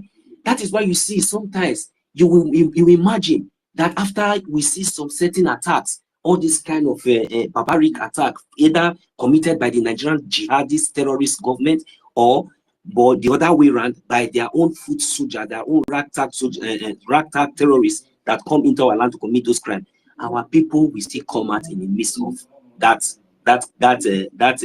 crisis, that temptation, that evil, and this calling upon the same terrorist governments, you know, that allow such abomination to happen, because they don't understand that we have a government, because these people are not really enlightened. They have not felt the presence of the Biafran, they have not really felt the presence of the Biafran Defense Forces. They have not really felt the presence, as in the effectiveness, even though they're here, because, you know, so many propaganda, so many news. So this our people we need to continue to spread this message. We need to continue to let our people to understand that they now have a government that they can rely on, that they now have a government who their primary responsibility is to make sure that their life and property is being secured. Look, let me tell all of you, you will know, even that person that will come out and say, government, the so-called terrorist government, come and help us, so we are calling them. Go and ask that person secretly behind the camera, do you really sure that these people will come? Just go. Those people that are persecuting us all over the world, go. Not forget about all those stage this thing. Go and ask that same person. That same person that is calling on, go and ask him and find out, do you think, privately, do you think that these people that you are calling on your own, do you think? He will tell you that, you know, now I don't know why you're not on call now. I don't know why I'm just the talk they put for his eye. So, excuse me, my people, I'm sorry. So, you know, almost make me to lose my line of thought. So, what I'm trying to say is that, you see, these people, they will. Let the next speaker just go. I lost my line of thought. Okay, when I remember, I will come back. Thank you. Let me say something before the next speaker picks the mic. I salute everyone once again, and we must continue. It is interesting to see that Pope from Italy now speaks about the massacre of Christians in Nigeria. That means water don't pass Gary. Because I don't remember if the other Pope that died, if he has ever spoken about the massacre of Christians in Nigeria by these Fulani terrorists. If anyone has gotten any post or any message where that Pope actually advocated for the Christians in Nigeria being massacred by the Fulani terrorists, please, somebody should dig out that kind of post. Let us put it in the mainstream media. But if in this time, where the Biafran people have created the awareness of one Nigeria terrorist massacre already, and then it has come to the point that Pope that has not spoken about the massacre of Christians for years can now speak. That means something is happening. Something is happening. And Biafran people are now the ones watching as other people are beginning to gnash their teeth in one Nigeria, because when we have been taking the bullets, we have been taking the bullet for years, nobody was taking us serious. It is because of us taking the bullets that they kidnap our leader, detain our prime minister, massacre Biafrans on daily basis. The terrorists that are in some part of Biafra lands now are able to come in because of the connivances of all these slave boys that are still serving the interests of one Nigeria, who wants to remain relevant in power just to massacre their own people so that the federal government of Nigeria will continue to glorify them and to append more of the black and white and yellow envelopes to them.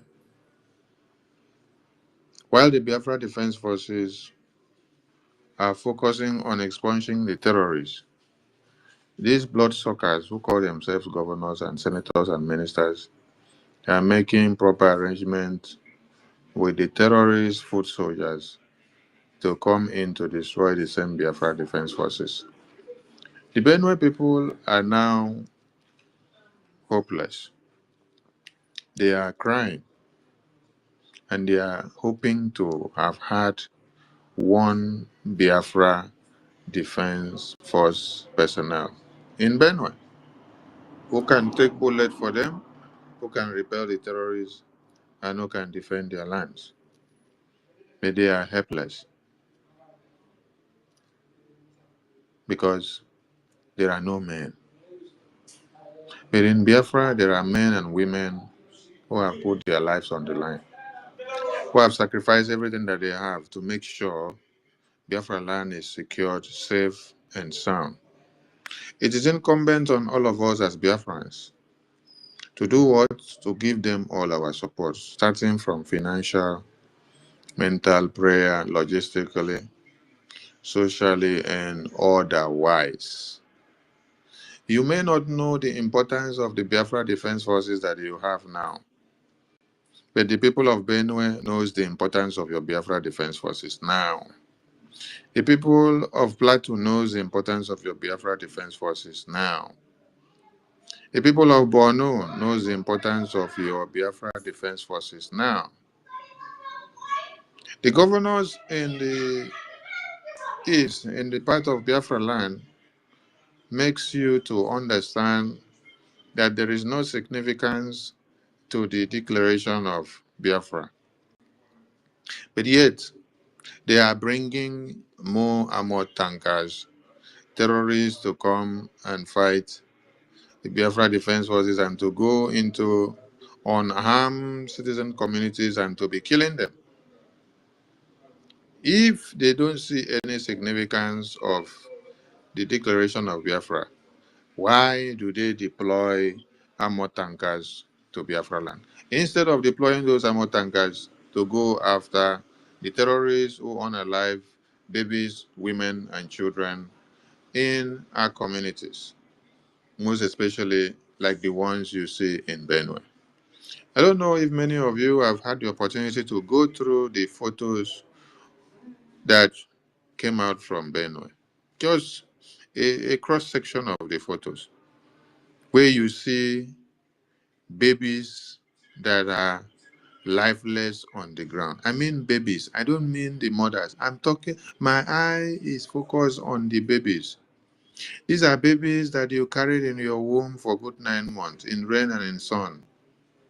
You suffer, you toil, you do all you have to do to see that this egg deposited in your womb becomes a seed, and then grew till that seed in your womb became matured to now have the head of a man or woman. And at the end of the day, you continue to suffer in the hard condition of one Nigeria till when you finally brought out this baby from your womb. Pushing that baby out with all the strength that you have, where you face life and death trying to bring that baby to life. And at the end of the day, you brought that baby to life.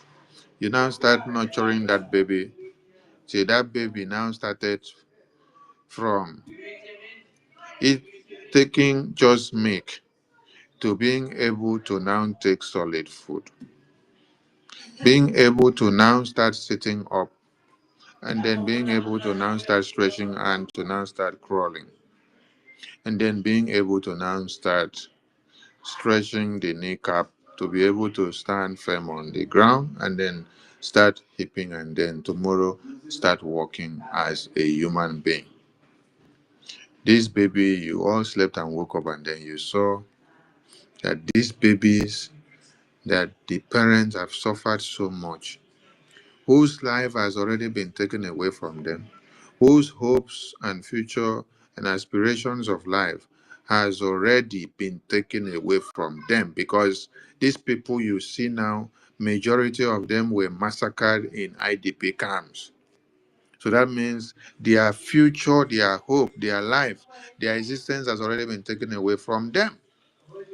They were not already living in their own comfortable homes. No, they have already been driven to IDP camps. They have suffered the fate of Fulani terrorists for over many years now. So after they have pursued them out of their homes, taken over their homes and their communities, and then they now send them to IDP camps. They have now come down to IDP camps again to come and finish the unfinished business of annihilating all of them, so that their remnant will not be alive again on this planet Earth. You see? Are you getting the point now? This is what you saw happen in Benue. The lifeless bodies of the babies you see there are the product of the massacre of the Fulani terrorists.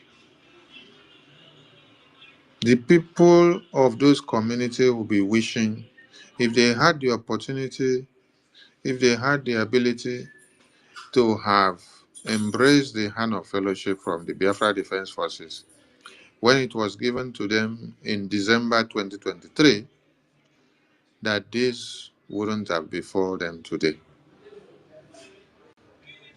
Biafrans, God has blessed you and given you hope and given you succor and given you protection in Biafra Defense Forces. I know many people will not appreciate Biafra Defense Forces very well now, because they are not the victims of these circumstances in Benue. But if you have happened to be a victim of these Fulani terrorists, you will understand the importance of the Biafra Defense Forces. If Biafra Defense Forces were not available, the entrance into Biafra land would have been vulnerable to everybody, and the terrorists would have taken control of it.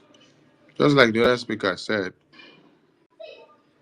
there is boundary between Benue and Enugu.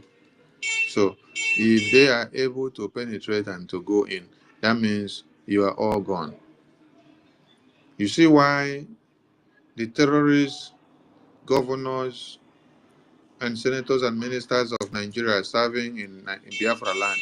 You see why they want to make sure they eliminate the Biafra Defense Forces. You see why they bring war to Biafrans in their homes, to shoot them in their sleeps? Because they want to eliminate you, so that that loophole will be opened down, that gate will be opened down for the terrorists to come into Biafra land and wipe you. They are happy when they see dead bodies of babies, women, and children shattered in Benue State. They are happy when it is happening in Plateau. They are happy when it is happening in Borno. They are happy when it is happening in Zamfara. They are happy when it is happening in Kano. They are very, very comfortable and they love it. And they are angry that Biafra Defense Forces are blocking the entrance, that the Fulani terrorists are unable to penetrate and to enter Biafra land, because what they had wished is that what is happening in the other side will reciprocate in Biafra land. So that before they have already instilled the fear in the other, and then people in Biafra land now will now become hopeless. They say, God gave us Biafra Defense Forces for a purpose. That is what I want Biafrans to understand. That the massacre of these babies, women, and children you see in Benue, it is something that was projected to happen in Biafra land. But because Biafra Defense Forces stood as a defense wall, a defense mechanism, and blocked the entrance of Biafra land, that is why it had to get stopped where it happened. All the massacre you see happening in Plateau and Benue, this is something that was heading down to Biafra land. You may not understand or you may not appreciate the Biafra Defense Forces now. And to those that are saying Biafra Defense Forces are not getting what they need, ask those useless people. Ask those people that their parents gave birth to them and later regret of the seed that they carried. Ask them. Ask them how the Biafra Defense Forces are able to defend themselves and to defend Biafra land to this very day. Ask them if they are getting the logistics to defend Biafra land from her or them. Ask them. Ask those useless people that are using their platform to tell you Biafra Defense Forces are not getting anything. Ask them, is it you that is seated here with water in your mouth that is now giving Biafra Defense Forces the logistics that they need to defend Biafra land? If Biafra Defense Forces were not getting what they need to defend Biafra land from the appropriate quarter, will you say here of Biafra Defense Forces today? Is it not what you people embark on after the convention that all of you were using your platform to support NGOZI to call Biafra Defense Forces all manners of names? What have you people not called Biafra Defense Forces? How have you people not destroyed the minds and the commitment of people to supporting and donating to the Biafra Defense Forces? How have you not destroyed people's mind and brain? What have you not done? What have you not done? Tell me what people have not done. Is there any strategy or sabotage or blackmail or propaganda and slander that people have not done just to destroy Biafra Defense Forces? Thinking that you're doing something, thinking that you're doing APM, thinking that you're doing Ajari. What have people not done? So, Biafrans, you have to look at the dead bodies splitted on the floor of Benue land and then understand that this would have been your babies. This would have been your children. This would have been your mothers. But God averted this to other places as a message and as a lesson, so that you will know the goodness of Biafra Defense Forces, so that you will know the goodness of Mazen Mbikano, so that you will know the goodness of our Prime Minister, so that you know the goodness of all the men and women that are still donating today to make sure that the recognition of Biafra is achieved, so that you will know and appreciate those Biafrans that are in the homeland sacrificing their lives on a daily basis to see that Biafra land is protected and defended. Without them, you will have over 1 million dead bodies of babies, women, and children in Biafra land. So understand very well that our hope is not on these appointed Igbo leaders. Our hope is on what? Biafra Defense Forces, BRGIE, and Chukwu Okike Abiama, who brought forth these entities. I salute all of you as we continue.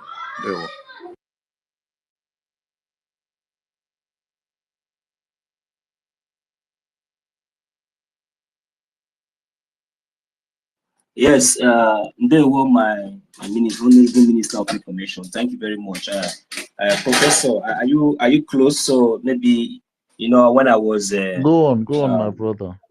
Yeah. I really appreciate you, our Minister of Information. You just took almost words out of my mind, because that was exactly where I was, going to because when I was making my submission, I said that I have never, been responsible in a society or with a government, rather since the emergement of the Biafra of the BRGIE, and the only hope that we have is our line of defense, which is the Biafran Liberation Army and the defense forces we have back home. So this is our hope. So for me, what I was trying to say is that, you know, right from time, there is nobody, no Biafran that is in his right senses that you will ask, that will tell you that he's believing on any politician, any appointed politician, or any appointed rulers, be it from local to anywhere. No Biafran has ever believed in, for decades, for a very long time, because we have seen what they are capable of doing. So just that few of them, the only thing that they now subjected their mind to is that, you know, when maybe in this kindred as a whole, maybe in this full community, you will find out that maybe the only few people that are, you know, maybe able to do are just like, they are not even more than 7 or 10 in a community that you can find more than maybe even more than 5 million or 2 million population in that community. The only people who are well to do, who can say something that, you know, we stand, are no more than 7 or maybe 15, and followed by the remaining puppets that also, you know, maybe manage to feed from that table, so that you know, that is how it is. Then how do you expect that all these people, you know, will speak for you? They will not speak for you. So, and if you ask a real genuine Biafra, they already know right from time. So because what they do is that, maybe let us just see, my son, my daughter, maybe anytime you have a, some people, they sell land to make sure that they sponsor their children to be like Obi Kubana. Because the fact is that they don't really know. They will only hear that Obi Kubana have hotel. They have this one, he's doing this way. They don't know that these people are sponsored by the same terrorists that are invading us, that are killing us, just for them to able to deceive us and to subject our mind to some certain stage of no reasoning. That is why you see so many people, even those people who you think that they are very, very more educated, who are more enlightened, the way we think now is not the same way they think. If no matter anything that you are trying to explain, they don't think the same way. They don't even want to even make a research to even know what it is to be the Biafran government in exile. They don't know. So now, so the rest people has already subjected their mind that, oh, anyhow, any day is better for me. We thank God. As long as we are managing, as long as we are eating, as long as we go out, as long as you go and come. So, but we are here to stop those nonsense, because we cannot continue like that. We can never continue like that. If we all fold our hands and we allow these invaders, all these terrorist criminals, these people who has already installed fear into the mind of our own people, who are supposed to rise up and to speak and to support their own, but because of the fear of guns and bullets and the fear of all these barbaric attacks in our land, our people can no longer speak in the open. Now, the only responsible government who is speaking for our people, who has taken up the responsibility today to speak for their people in the international community, to make the voice of the voiceless Biafrans that cannot be heard in the zoo, in the so-called terrorist state called Nigeria. Now, what are they doing? They are trying to use this same set of people, these same few criminals that they have already appointed among us, to suppress the good news, because they don't want the people to be aware of this latest active, responsible government who has taken it upon her shoulder to make sure that the responsibility of to make sure that the defense and the responsibility on the welfare, that is the full full responsibility of our people, which is the Biafran government in exile, the Biafran government in homeland, for them to understand and embrace this new government. So that is why you see them keep coming with thermal tanks, doing everything possible, using those that they can use to keep, installing that fear in our people. But you know what? We have heard enough. Our leader, Mazi Nnamdi Kanu, said that you will kill us, we will kill you. At the end, Biafra will come. We are not afraid of death anymore. We are not afraid of jail. We are not afraid of going to prison. We are not afraid of anything. We are fighting for a right, for a just cause. And no man or a woman born on this planet Earth can stop Biafra from from emerging, because Biafra is our only hope. The only hope we have is our Biafran Defense Force. That is the reason why we must fund our recognition.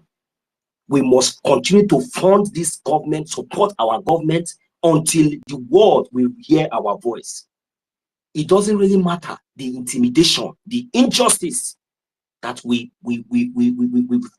pass through, we engage every day. It has not been, look, it does not shake us, it doesn't move us anymore.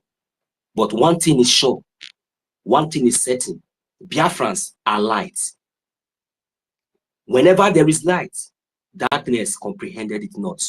That is one message that I want the international community and those appointees, those criminals, those stooges, those sabo that has already volunteered themselves to use willingly, because you have been doing it all this while you have been succeeding. I bet you this time around, none of you will succeed this time around. We have a government, and our government is responsible. We have our defense forces, and they are doing the needful. We'll continue to fund our recognition until the whole world will understand that Biafra has come to stay. I'll read the mic from here. Thank you very much, Professor. We can pass the mic. I welcome you, my minister, Minister Snow. You are welcome, sir. Go ahead, Professor, my co-host. You are there. Please, thank you. Yeah, thank you, Mazi. 1 million. That was a very nice submission from you, my co-host. Thank you so much. God bless you. We're going to move down to Charles. I think Charles came before Godfrey. I don't know if Godfrey. Okay, yeah. Hello. Good evening, everybody. Good evening, my brother. Information Minister, Honorable, I greet you. I greet Master K. 1 million. Thank you very much for your nice speech. It's a great word of encouragement. And I thank everybody in the house. I want to tell you people that we are on the finishing line, and when the thing looks as if it's hard, that is when solution will come. I want to thank all of us that have been steadfast, that have been encouraging ourselves one way or the other to make sure that we would not allow our Biafra land to become a middle belt or Benue. And God is on our side. That is above all. God is on our side. I greet everybody. Based on what is on ground, I want to make an appeal to the House and to the government. They should come to our rescue in Enugu State.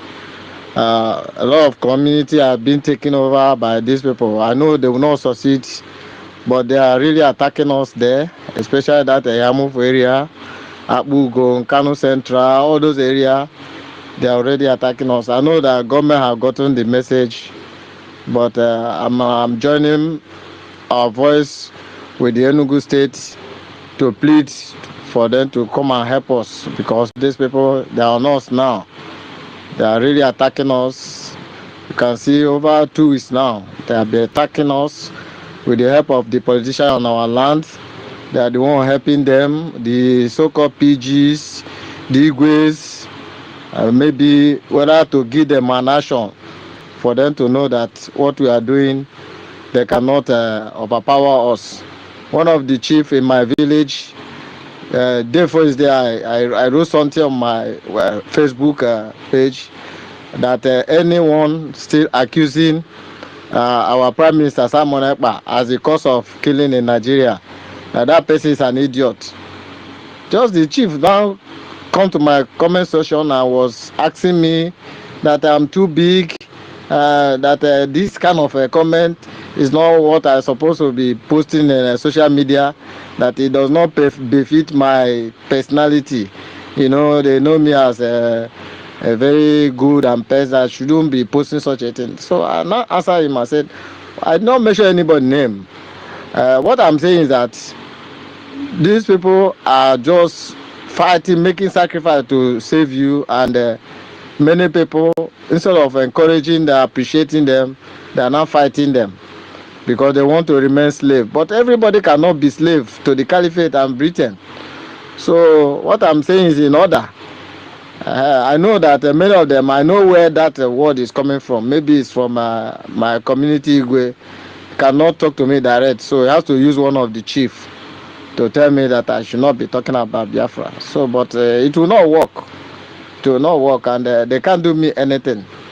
But my concern is that Ihamufu area and other parts of Enugu State, please, government, all our ministers that are here, please, you should help us so that we'll remain on top, because God has made us to be on top. That's a little appeal I want to make. And I want to tell you people that we should continue what we are doing. Can you hear me? Yeah. Yeah, I'm Now, hearing. I want to ask you a question. Now, I want to ask you. This, Yeah. Igwe or whosoever, because these are among the appointed leaders that we're talking about. Can you just mute IKOM, please? Okay. So these are among the appointed leaders that we are talking about. And you know, like as you just said, that he could not approach you directly, but using someone, you know, somehow to approach you. But is he, as an elderly man, is he an old man, or is he a young boy, or is he a small boy? Or even that person who is even sending that message that Allah himself to be used, he could not even ask this man a question that this thing that you are talking about now, is there any other alternative you have? Because now in that community, in that village now, atrocities are happening. Is it until when the Fulani will come and remove his own head, or his own daughter, or his own son's head? Because probably maybe they are not in the land. They are in Abuja or in Lagos. And now the only thing, the only hope, just like as we have stated here, the only thing that can save us, whether you talk Amu, now you know, whether you know defend Amu, is the worst for you. Is now see somebody, that thing that you don't have the courage to do. You now see somebody who have the courage to do it, even instead of you to support that person, even if you cannot come out openly, secretly, and make sure that sanity is restored in that land. My brother, if you ever see that person or those kind of people again, if you ever see those kind of people again as your person, you are your own. No, I am telling you the truth, my brother. I will tell you the way it is. Go ahead so that you will not lose your line of submission. Go ahead, please. The only hope we have, which is Biafra. Go ahead, please. Oh, the will Mazi Charles here. Go ahead. Can I mute your line, please? So I've just finished what I'm saying. I'm just pleading for assistance to remember us on that angle. The Igwe is not from that area. My place is far from Yamufu, but he knows me very well. He knows that I'm not that kind of person that I'm following this Biafra freedom of a thing.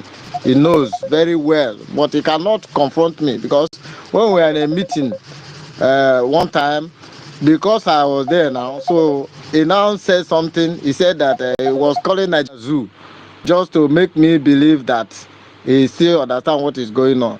But you know, all of them are political Igwes. They're all Fulani servants.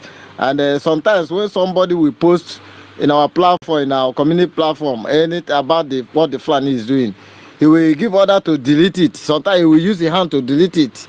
So, and many people are beginning to ask questions. Why are you doing this kind of a thing? So I know they are all serving, and this governor, they are very, very close with the present illegitimate governor, Mba. So because of that, they are just fighting, even when I was supposed to be the PG of the community. But because, you know, I will never work with the governor. All the PGs are governor's boys. So that was why I now prefer another person. But the whole community prefer me. So when some people see me today, they will call me the people's PG. Because when we ran an election, I won the other guy. But the Igwe turned it down and they gave it to the other person. But I believe it's for my favor, because there's no way I will work with a governor. There's no way. And I can never betray Biafra, because that's my own. So that's all what I want to say for now. Thank you very much. Thank you. All right. Thank you very much, Mazi DK. I'll get a message. From your Ochezig. Minister Snow, I'm sorry, Mazi Goswin, Vincent, please pardon us, okay? We have our minister up here. We shouldn't keep him waiting. I don't know if he's yet ready to say something. Then, if not, no problem. Maybe Mazi Goswin, then you have him. Okay, yes, the minister, I'm sorry, sir. You have the mic, sir. Go ahead. Don't worry, Gospel should go ahead and speak. All right, thank you. Oh, thank you, sir. Mazi Goswin, because you know how we roll here. Oh, if you are close to your mic, you can just quickly unmute. And yeah, thank you. Okay, thank you, my brother. Thank you so much. I just sent in my own 20th Gemma just now. So what I want to contribute in what we are saying, our hope not on Igbo appointed leaders. The Igbo appointed leaders like the governors and their errand boys. And the governors are really not even the bulk of the errand boys who come on Twitter, open space, castigate Simon, talk bad about Simon, how Simon is so devilish, how this one, how that one, said everything. Where are they now? Even in their space, one of them boasted that, oh, we think the cows that roam about in the southeast is owned by Hausa people. So they are actually, these are our brothers that, so I heard somebody say Obi Kubana. Obi Kubana can never open his mouth and talk about Biafra, because who even knows if these cows parading about, how many that Obi Kubana owns? Maybe he has millions. Maybe it's his cows that is eating all these things. So these people have decided already that they are not going to, they care less. Just 200 was killed in Benue. People are talking. Have we forgotten Agatu massacre? Just some few years ago, over 500 overnight, totaling about 5,000 something. The whole communities, villages razed, churches burnt, communities desert. People have been in IDP camp in Benue since 2013. If not that we have visionary freedom fighters who were able, Martin Namdekano set up a defense line for us. Obatobi came and held on to it. Mazi Simon Ekpa came and held on to the defense. The only hope we have now is our defense. Those men there, those guys who have sacrificed everything they have to live in the bush, sacrifice their life, their comfort, their everything. They are the ones who is our last hope. If not, we are gone. We are talking 200 now. Give it 2 days or 3 days. This thing will die down. Everybody will move on. Life continues. Nobody's going to come back to say, what happened has there been justice? Very dark man, my brother, very good friend. I like what he does. But the last one, he went to the other community. The last time, that was some months ago. I'm not sure there has been any justice for those people. The last people that he went, there was one before this one that he went. I'm not sure those people, those first ones has got justice. So this one, he went to Benue. Yeah, it's good. That one was in Bokos. That was in Plateau State. Bokos in Plateau. Have those people gotten justice yet? I'm not sure. No. So what is the guarantee that this one he went 2 days ago, they will get justice? See, there is a systematic ethnic cleansing that is happening. It started from Adamawa, Sokoto, Katsina. Do you know that Sokoto and Katsina and Kano and Kaduna are Hausa lands? Those lands are indigenous to Hausa people. What happened? Over the years, they've been ethnic cleansing. Like they've been ethnic cleansing those communities and coming. You know, when it's happening in the north, we'll do like, oh, it's none of our business. We'll move on. It's Plateau. Plateau is bleeding. We'll move on like nothing happens. Every Sunday, we'll go to church. Every Sunday, our religious leaders do like it's none of their business. It's coming down gradually. It's now in Benue. See Otukpo. Benue is Otukpo. And look at Nsukka. See Otukpo, see Nsukka, see Obulafo, see all those areas. They are just there. It's just the corner here. They have rounded. You think it's going to end in Benue? No way. When they now get a strong base in Benue, they will now build cells, underground cells in that place and plan. That will be their launching pad. That's what they are looking for. So don't go to media. Our young boys and young brothers and sisters are on Twitter doing bigotry. Shame on to all of you. You are doing bigotry. Your land is burning. You're doing bigotry. Your land is going. Your land is burning. Your land is bleeding. Your land is gone. Like before your face, you're doing bigotry. Ojudoba, see how this one dress. They put this one. Oh my God. Oh my God. Your land is going. These people are. Imagine only in Agatu. Just type it in any search engine. Agatu people lost over 6,000 people. Gradually. It's happening in today in Hiamufu. I saw the report today. Hiamufu killed. You think it's Hiamufu people? Oh, you are fine. It's Okigwe. It's not in your place, my dear. It's going to get to you. No matter how you try to pretend, the time to rise up is yesterday, not even now. It's yesterday. So whatever we need to do, we need to make hay while the sun shines. We need to make hay while the sun shines. We need to make sure that we don't let our last defense be broken. Because if it's broken, it will hard to set up a new one that will be formidable. Please, everybody rise up. One Ejema, one Eje, whatever you have, bring it. We need it. We need it. We need it as soon as practicably possible. We need it like yesterday because we have a lot of things on our hands. And there are distractions everywhere. There are distractions everywhere. So people go to their studios, they go to their stations, they go there to lament, talk this one, talk this one. What is the solution? Is it by talking on the radio? No way. Because if you keep talking on the radio and talking, I remember most of us, when we spoke to Mazin Nandekan, we told him, we can, talking on the radio cannot work.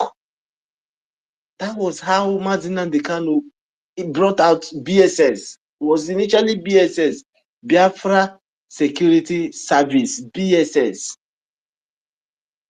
There was a lot of Operation Python dance immediately, bro. Then ESN came, and now BLA. To the glory of God, we have not been broken ever since that time. These things happening in Benue, our own could have been worse because these people, the kind of hatred they have in us, the kind of hatred, imagine they have the mind to burn children and babies and all those things in Benue. The Benue they claim to be part of them. They tell you that, oh, Benue is part of North. Benue, we are Northerners, we are one. And they have the mind to do that kind of thing. Imagine what they will do to you.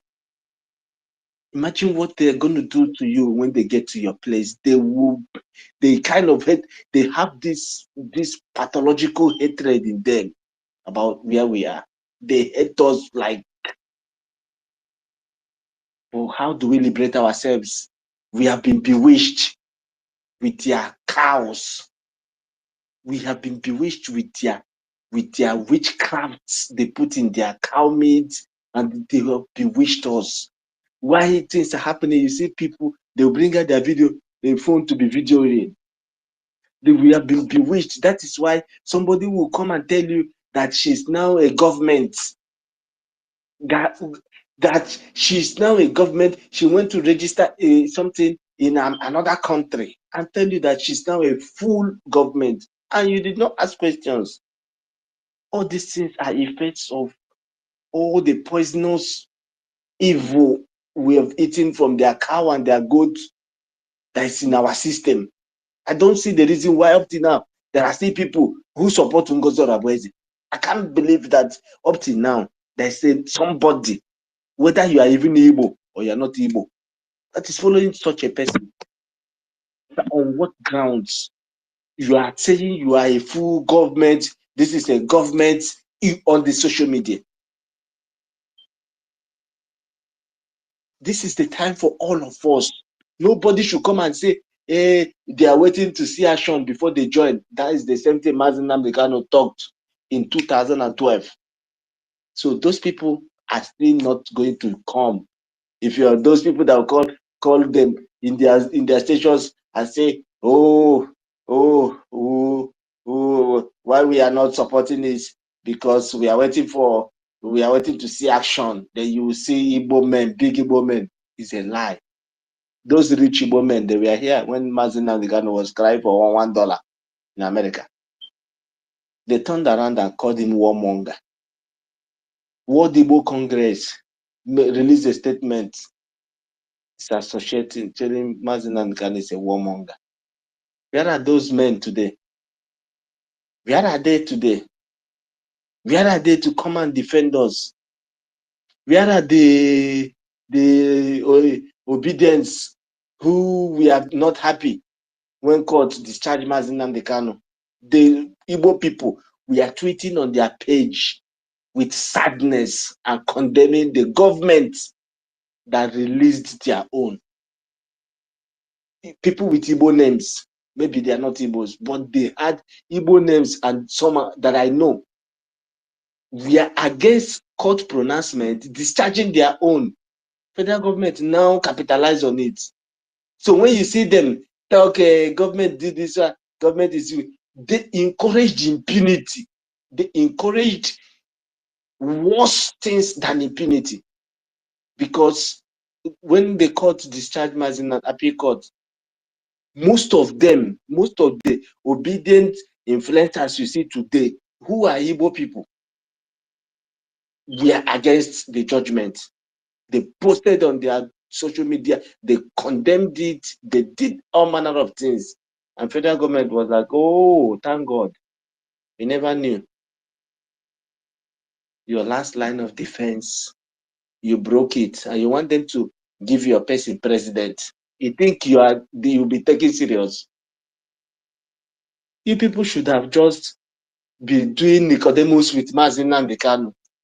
Be doing Nicodemus with him. You come out and be doing your politics, then you'll be doing Nicodemus with him and be meeting him at night and tell him to fire down, so that they will use him as bargaining power. But you don't have sense. Common sense you don't have. You gang up and say, let's hold him so that your principal, who told you that you are coming out again to talk 2027? The one they did not learn. You want to learn in a hard way, maybe you will. It was Buhari you contested with. This time around, you are up with Tinubu. They will write all the results in Lagos. Even your local government, you will not win it. Go to court. Is it not the court they have? Is it not the court that is oppressing Mazi Nnamdi Kanu that you're not talking about? Is it there you want to come and get justice? People without sense, people that don't reason, they don't have common sense. Because you are supporting impunity. You think, yeah, because he's a Nnamdi Kanu, he has no. It's not Nnamdi Kanu that is the target, it's you. You are the target and they will come for you. Wherever Mazi Nnamdi Kanu is today, he's one of the most protected persons in Nigeria. You that castigated him, or you drive to Otobo in the night. Let's see. Come out, even make a challenge move. Let's see. He warned, and everybody came against him.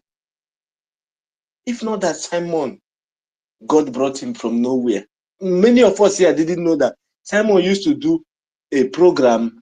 Simon used to be one Nigeria. He used to do a program with Nigeria flag behind him. That was when I started listening to his program long time ago. All of a sudden, God said, no, now you I need. Nigeria cried. No thousands of people that were following Obatobe then. Thousands. Hundreds of thousands. Because they see him as a detribalized Igbo person. They see him as a so Yoruba, they loved him. Until Mazi Simon accepted the gospel of redemption and took over the mantle from Obato, our supreme leader. Imagine that there was no Simon. God used him because of the love God see for us. God used him. We have two great men who are on ground. We have two great men. So whoever that is coming to say it's a continuous process from Mazi Nnamdi Kanu to Obatobe, no. The place of Mazi Nnamdi Kanu, Obatobe cannot take it. The place of Obatobe, Mazi Nnamdi Kanu cannot take it. These are two great men. These are two great legends. You cannot remove their place and now say he has moved to you, that you're NGOZI. Are you crazy? Please, Biafrans, rise up wherever you are. Biafrans back home. Shine your eyes. Be vigilant. The least you can do is to monitor your environment. All the communities in Igbo land, ban Apakara. Ban Apakara. Ban that rubbish. Anybody who wants to sell his metal should take it to the market on market days. Every community have a market they attend. If it's not AK, it's Ori. If it's not Ori, it's Afo. Everybody, nothing like this idea, whether they are Igbo, because they come and tell you, oh, they are Igbo from Ebonyi, or they are Igbo from Enugu, or Igbo from, no, whether they are Igbo or no Igbo, no. The ban on sale of scrap in every Igbo community should be enforced. Not few communities. I heard some communities, but the whole of Mbise, the whole of Ngobala, the whole of all those areas where this ban has been put, it should be fully enforced. No more selling of, because this men, when you come to the communities, you see this men pass you, they will not even bother to come and ask you if you have something to do. So how do they make their money? So what is it? Why are they walking around villages?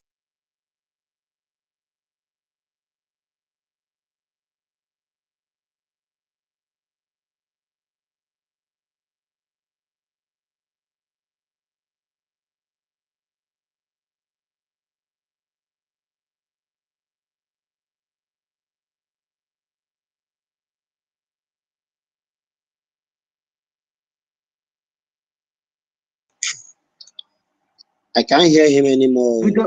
1 million, are you there? Yeah. Yes, I'm here. We can't hear you. Are you still on the mic? Yes. Or are you having no problem? Okay, go ahead now. Go ahead Yes. now. Can hear you now. All right. So we don't, all the people coming into the villages in the name of their selling scrap and all, these are the people, these are the criminals, these are the terrorists. People, I wanted to ask a question. Do you know that all these people, we don't even do research. All these children, all these Alamajiri children that you see in their hundreds, where are they in the next 5 years? Do you know where they will be? You see these children, the pandemic that is coming up in Nigeria is not even about Fulani herdsmen. Those ones is even it will be a child's play compared to the pandemic of Alamajiri, because they are all over. Go to Lagos, you see hundreds of thousands. Go to everywhere, come to Port Harcourt, come to you see them in their thousands. Destitutes living under the bridge, living careless. These are the criminals, these are the murderers. Yeah, those who is going to fight to the last tomorrow. They've been indoctrinated, living under the bridge, drinking water from the gutter, doing carelessly. You taking your own child to school.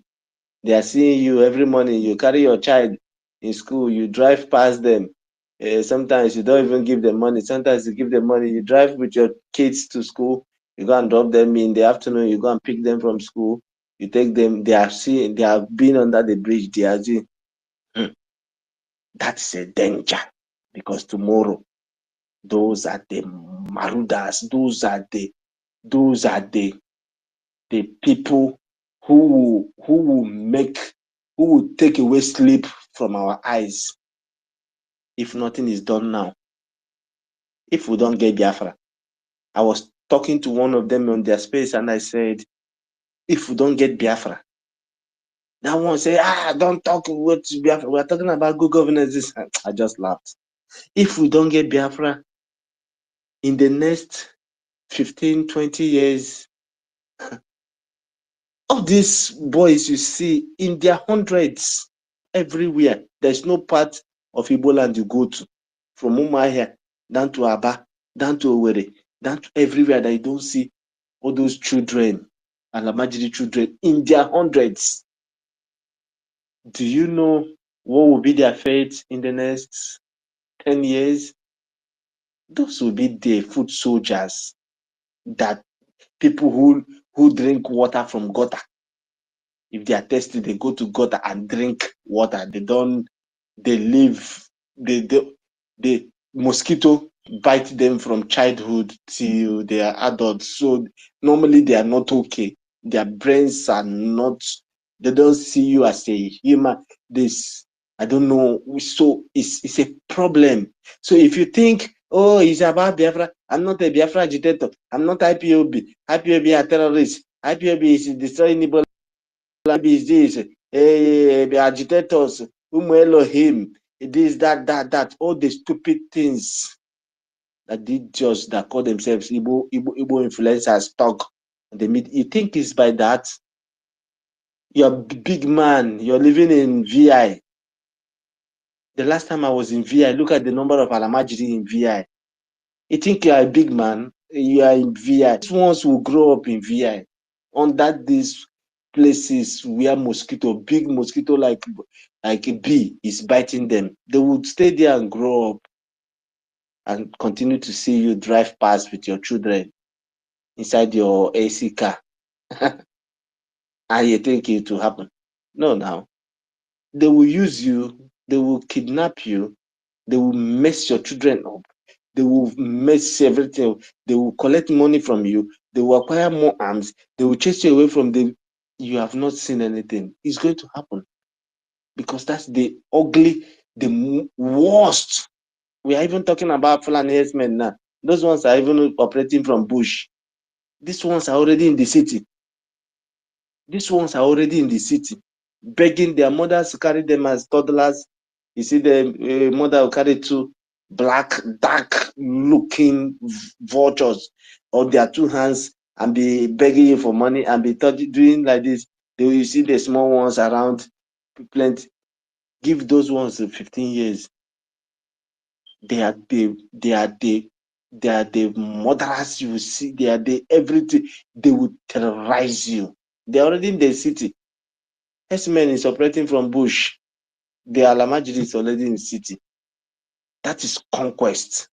Over time, they will so fight you and terrorize you. Over time, you either run away because you are a Christian, and in Christianity, if they are killing this church, this other church does not care because it's not there. It's not them. So it's a normal thing. That means in less than 30 years, our towns will be gone. Or so 30 years from now, our towns will be gone completely because we won't be able to fight them and they will take over. But funny enough, they are unlucky because we have Biafra Defense Force. They are unlucky because after the redeclaration of Biafra in Finland, the enemies planned to hijack the struggle to destroy it. They were unlucky because as the enemy struck, they were those who stood by the gates and gave their life and everything. I've not heard from my brother Ife for a long time. Hope he's all right. So we keep saying what we are saying and we'll continue to repeat what we are saying. Everybody rise up. Do not listen to anybody telling you about whistle and all those nonsense. At least that one has been buried once and for all. You cannot defend yourself against somebody carrying GPMG. You cannot defend yourself against somebody carrying RPG and AK-47. Can't defend yourself with whistle. There's no way you can defend yourself with whistle. It's not anywhere. Israel is not defending with a whistle. Israel is defending with God of Israel is not even the one defending Israel. Iron Dome and other things, and many technological devices. And I also say some of our brothers, some of them say Israel never supported Biafra, so because of that, Israel should go to hell. This, that. No, Israel is fighting the dragon itself. Israel is fighting the main dragon. What we are just battling is Scorpion, all these small Scorpion and all those. Israel is fighting the main dragon, which is Iran. Israel, if Israel can help to cut off the head of the dragon, then the other bodies will collapse. Just a question of time. If Israel can sustain the temple and not agree to this ceasefire they are proposing now and fight at least till the next 1-2 weeks, they'll be able to weaken as much as, because it's from Iran, they coordinate everything. It's from Iran that you see most of these things happening. All these terrorist groups springing up from everywhere. Only in Nigeria, you have Boko Haram, you have ISWAP, you have IKED, you have Janjaweed, you have Fulani Herdsmen, you have Ansaru, you have this new one in that is killing Yoruba people in Kwara State. You have only in Nigeria, you have over 10 terrorist groups. Where are they getting their funds from? From Pakistan and Iran. Iran, the major. So Israel, yes, you are not helping Biafra directly the way you should, but continue to fight those major terrorists you are fighting. Fight them. Just leave us with the ones. If you can help us in any way, you help. But we are no longer expecting you people. Our help and our salvation comes from the Lord and through our Ejema. It comes from the Lord, yes. But we have to bring our Ejema. When the Jews were fighting for liberation, they were Hagna and Egon and other groups. But Hagna and Egon were very spectacular because of their actions. Now Hagna, I think either Hagna or Egon is Mossad, and the other one is the Israel IDF. These were the two very formidable groups during their fight for freedom. Jews all over the world, majorly Jews from America, were the ones who funded their freedom. What is happening to Biafrans in America? What is happening to Biafrans in America? If we don't have Biafrans in America, we have over 1 million Igbo people in America. But let us not exaggerate. We have over 100,000, which I'm sure that we have over 1 million. But let me just say, if 100,000 of that number in America can just give us $1, you think not the same thing Mazi Nnamdi Kanu went to ask Mazi Nnamdi Kanu went to World Igbo Congress to ask for $1, just $1. They called him a warmonger. Where are they today? Most of them, one of them that was in that meeting came back home and he was kidnapped and killed. Mazi Simon used him to do program one time. This is a danger coming before us, and we need to rise up. Don't mind our brothers and sisters, those on the media, who is even from their actions, they are distracting. We are doing, they are distracted imagine that we had maintained the tempo we are on immediately after Finland, with or without Obatobie. It was not Obatobie that was on ground doing the work. It was not Obatobie. Obatobie's own was to be in the media and make sure that for funds to be available. He was not the one buying the logistics. He was not the one going into negotiations. He was not the one doing. There were people. Those people did not go away. When Obatobie was taking in, if we had maintained on that tempo, but the enemy came, so tons of hatred, the same thing in us. That is why you see more people who open space and castigated Simon to the last. Where are those people today? Where are they today? Ogidi, one they used to call Chief Mwachinemel, Ogidi, that will be Igbo cap and be talking rubbish. Where are all of them to Afam, Anambra First Son? All of them. They will be on space from morning till night, plotting evil.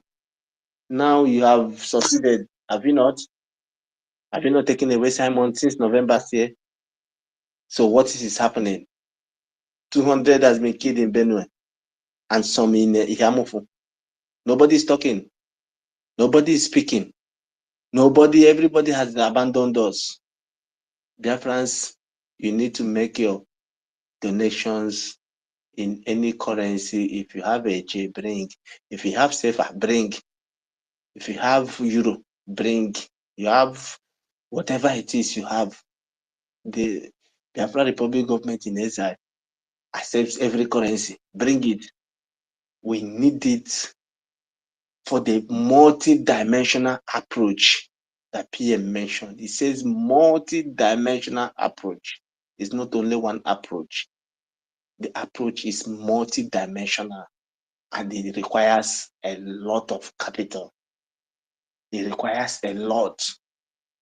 So if you are part of the people who were once castigating our IOU loan, castigating the raffles, calling all those things fraud, and you have come back now, you are pretending that you are now a good person, you are now repented, you are coming to now become a Messiah. You have to know that you need to do good, more good to write off all the evil you have done.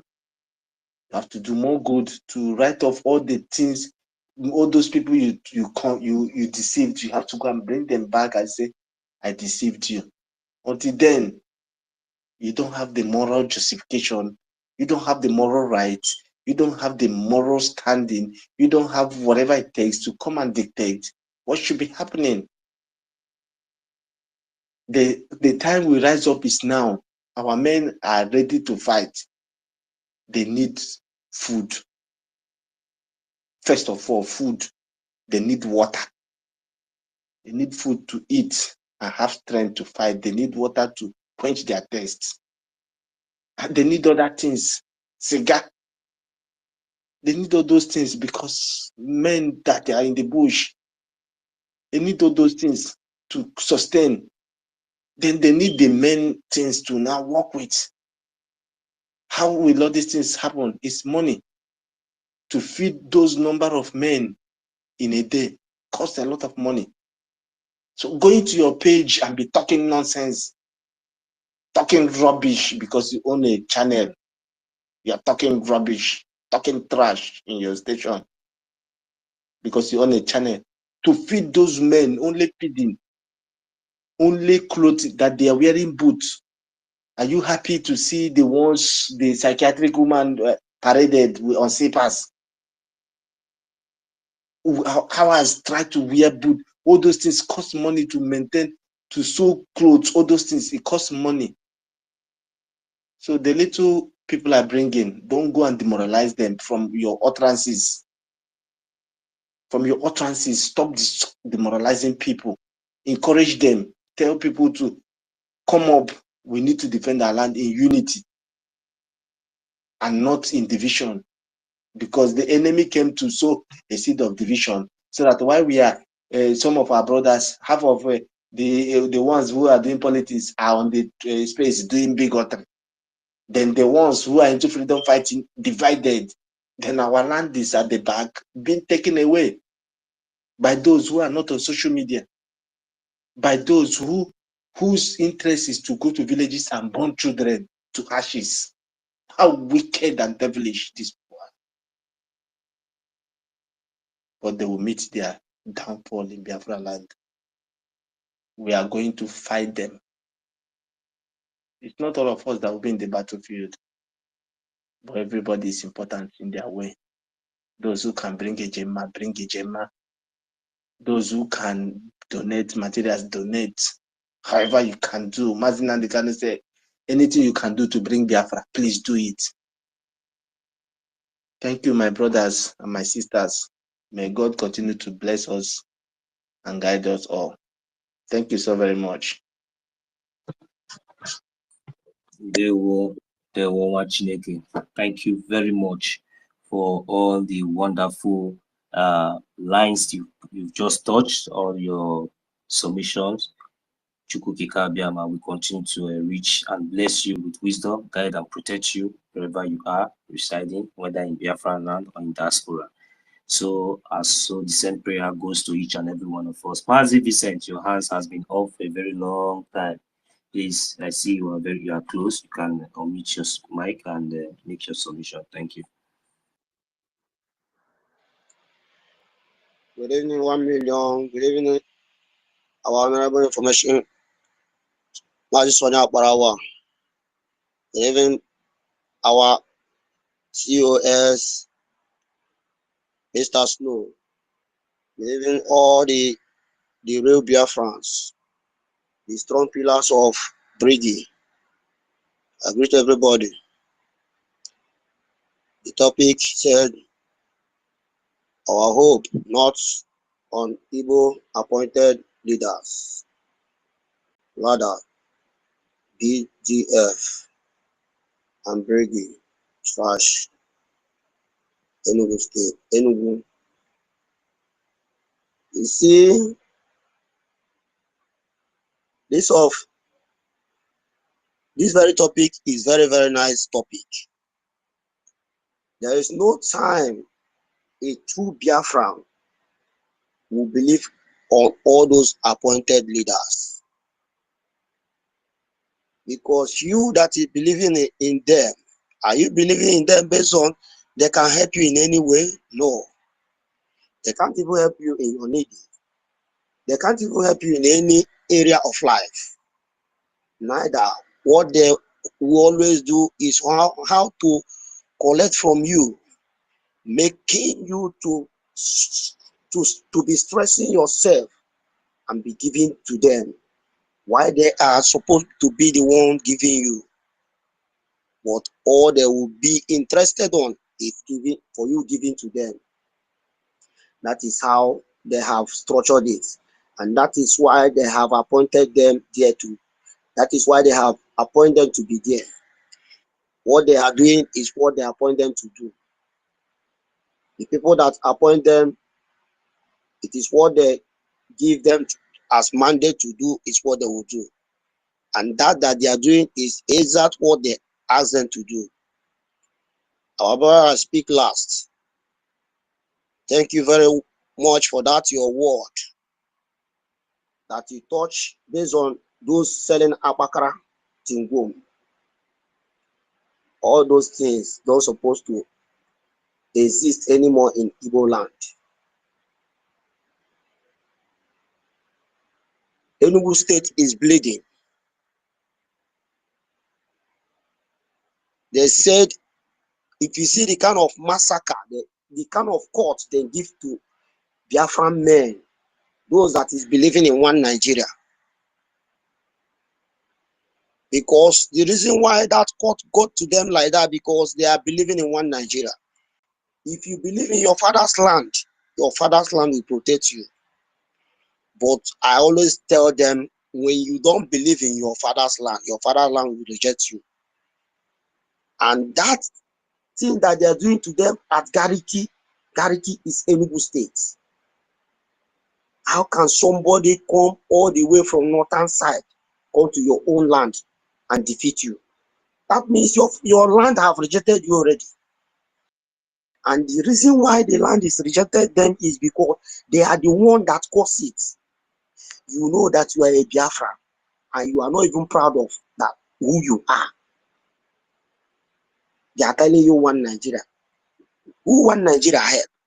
Who want Nigeria go help tomorrow? That kind of thing no day.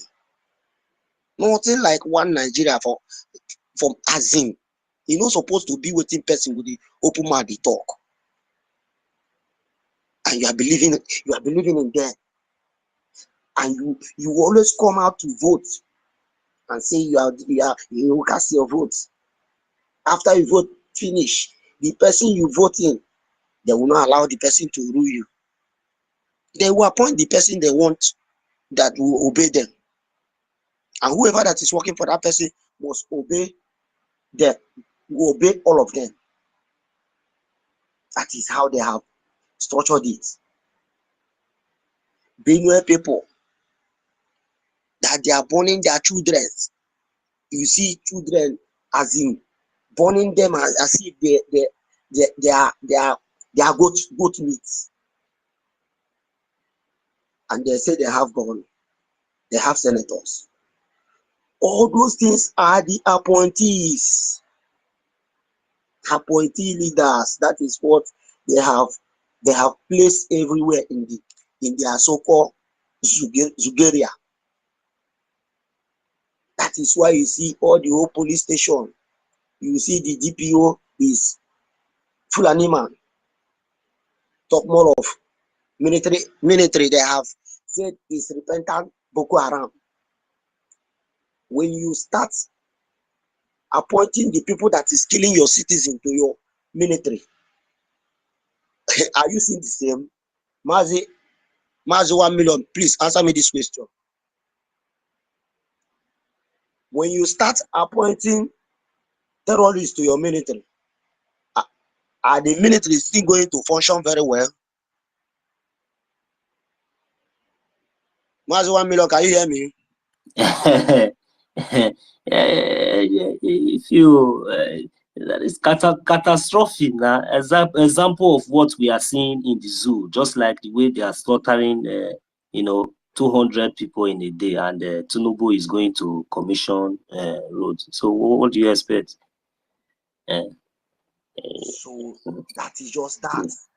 You to know that they have already failed. Any country that has no military, how can that country function? Talk more of this Africa. Okay, let's assume that Israel did not have military today. Iran could have just packed them like a dustbin once. But Mazi, Vincent, you can agree, and many of us are here can testify to the fact that what they have in the zoo is terrorists in uniform. These are not army. You are right. Okay, so you are right. And our people are yet to be. But they will still be in the world telling the world that they have military. Telling the world that they have military. But the world, they are seeing that is, they even come out to say that is repentant Boko Haram. They tell them that is repentant one. Can any, but just like all these terrorists, all these Hamas terrorists, can they repent to be a repentant one? The worst part of it is that they now they didn't recruit them into ranching or farming or producing something. They recruited them officially, giving them uniform to come and do those things that they couldn't do in their ragtag. so that we'll be able to send them to Biafran land to come and die. You're right, my brother. All these our so-called our brothers that is still believing in one Nigeria. Come out for your life, oh. Because if you, as you reject your father's land will reject you. Just like some of all these our brother that is in Europe. You will hear the news of based on the one that come back to go to where he's building, and they kill the man in that very place. Mazi Vincent, maybe that man Mazi Vincent, sorry for interjecting you. I just want, in case we all know, we'll be rounding up anytime soon, because once our information minister picks up the mic, you know, we are calling it a day. So it's already midday from now. So we just go straight to our submission. If you are going to make a short prayer, those of us who want to make prayer should make. If you are not opportune, so just know that whenever our information minister picks the mic, we are rounding up then. So just go ahead with your submission. I won't interject you anymore. Thank you. Okay, no problem. It may be maybe the guy have already rejected his father's land, and his father's land can't protect him anymore. That is why they caught him and killed him and took his wife away. Our people should rise up. My own village, we nothing like Akpakra Tingo. We are not. Nobody is selling it in our village. And the Fulanis, our people have already chased them out right from time. None of them, any of them that they even come around to sell all this hanky that they are carrying out. Once it is 4 o'clock, 5 o'clock, the person, they have already lived in my village. Every village, all the 40 United States of Biafra should rise up and make sure you stand with one voice, that they don't want to see any Fulani man in any bush. They don't want to see any of them in anybody selling Akpakra Tingo should stop. Because once you stop them from those things, they will just vacate from your village. Because this one that is coming, that is with the AK, which our people they don't even have anyone for now, and they are not even supporting our recognition in order for our BDF to defend them. You can see what is happening in Yamufu. Yamufu was the very first place that Biafran Republic, that BDF want to start defending them. Then they don't recognize them. Then they are believing in one Nigeria, and one Nigeria has started happening to them. Now they are shouting. But now that they are waking up, that they have woke up, they should come out and fund the recognition. They should come out and fund the recognition so that BDF can be able to come to their help. Because they cannot use ordinary hand now to come and defend them. Mas 1 million, I give you kudos because I always see you in every Saturday fundraising. May God continue to bless your pockets. May God continue to multiply all the people that is coming every Saturday and Sunday to make sure they fund the recognition. May God Almighty continue to bless them all. And may the God Almighty continue to protect and guide our leaders. Our Prime Minister, as we be appearing in court, victory will continue to be his in Jesus' name. Victory will continue to be ours in Jesus' name. Amen. Ancient of days, I am that I am, I believe in you. For where will our help come from? Our help will come from the Lord who made heaven and earth. It is only you that we believe and place all our hope and trust in. We call upon you, upon our leaders. Ohamadike, our leader Mazen Nandikanu, in DSS custody. Continue to protect him, continue to guide him, oh Lord. It's only you that we have. We have no any other person. Continue to protect and guide him, O Lord, because he is in front of the enemies. But he that is with you is in a safe place. He that is in your hand is in a safe hand. He will surely be safe.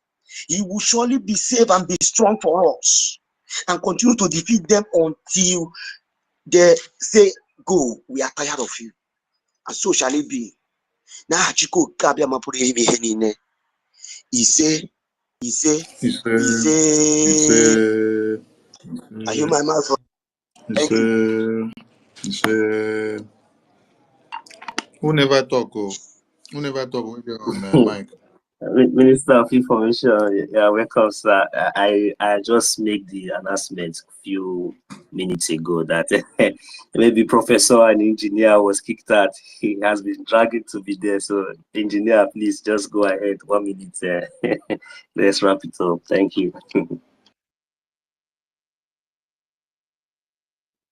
Yeah, Mazi, thank you so much. We had a very nice space today, and I've been battling with network here. It's not been easy at all. So, I believe we are trying to round up already. So, I just had a little bit of things to say. Yeah, we said we're going to pray for our Prime Minister. Okay, yeah. So tomorrow our Prime Minister is coming to court, and we dedicate everything that's going to happen in court into the hands of God. We pray that His presence His presence is going to give us more strength to do what we are doing, doing the needful, and God Chukwu Kabiama will touch the hearts of the Finnish authorities to see into the innocence of our leaders, into the innocence of our leader, our Prime Minister, so that his release will be, as quick as possible, and in that process, they will shame every devil in, the terrorist state of Nigeria. Everything that has to do with whatever charges that they have him held for would be revoked, and everything will be in good hands. Everything is going to be well. We pray. So thank you everyone. Thank you everyone for gracing the space. A lot of people spoke already, and we have just few speakers. And to every other person that didn't speak, I encouraged you all to grab the mic and say one or two things. But it's fine for you to just accept that position of the listener, because um, you would literally learn from the speakers that spoke already. So yeah, thank you so much. I encourage our information minister. He has been doing a very good work, and he shouldn't stop. More grace to your elbows, also to your deputy and other cabinet members working. You know, I wish you all strength. I wish everyone strength, and I want to, encourage people that are funding our liberation, funding our recognition. The ones that don't really have, much money, please. I always say this, that you should not be um, embarrassed. You should not feel very shy to put that little money that you have. If you don't have up to 1,000 a gemma, if you don't have up to that huge money to support the little one that you have, you don't need to be too embarrassed. You don't need to be shy to drop that little one. As long as it comes in, I promise you, little drops, just the way they say little drops makes a mighty ocean. That is the way our purse is going to get bigger and bigger as long as you drop that little. You understand? So if it's 1,000 a J you have, if it's 5 a gemma, if it's 10, any amount you have, you can just put into the government's purse, and we'll go from there. It goes a very very long way. You understand? So I wish everyone good evening. If it's morning on your end, I wish you good morning, and if it's night, I wish you good night. So thank you so much. God bless you all. my co-host and host. Over to you. Yeah, all right. Thank you very much. Without wasting much time, we wish each and every one of us victory for Biafra, as Biafra will be representing the international courts in Finland through our Prime Minister of the Biafran government in exile, Mazi Samoneba Njoku. We wish him victory as he is going there to represent over 80 millions of Biafrans who has already given him the mandate to represent them. May Chukwu Abiyama continue to bless our motherland and continue to heal our wounds. Thank you very much. Over to you, Honorable Minister of Information. Thank you, sir.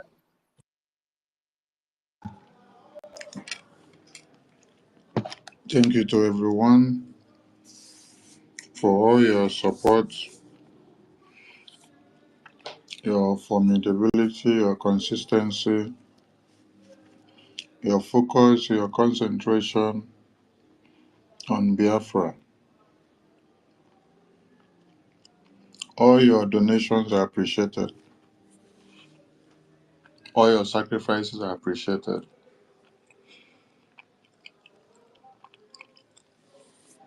I love it that everybody understands that some places where the enemies of Biafra are able to penetrate deeply is where the Biafra Defense Forces have been sabotaged deeply as well. Because when you create that loopholes against your own army, you're making them vulnerable to danger. And they have to be where they have to stand with security before they can start to launch attack. But I have a message to all of us, because you can't continue to sabotage the Biafra Defense Forces and then you expect them to run to your aid immediately.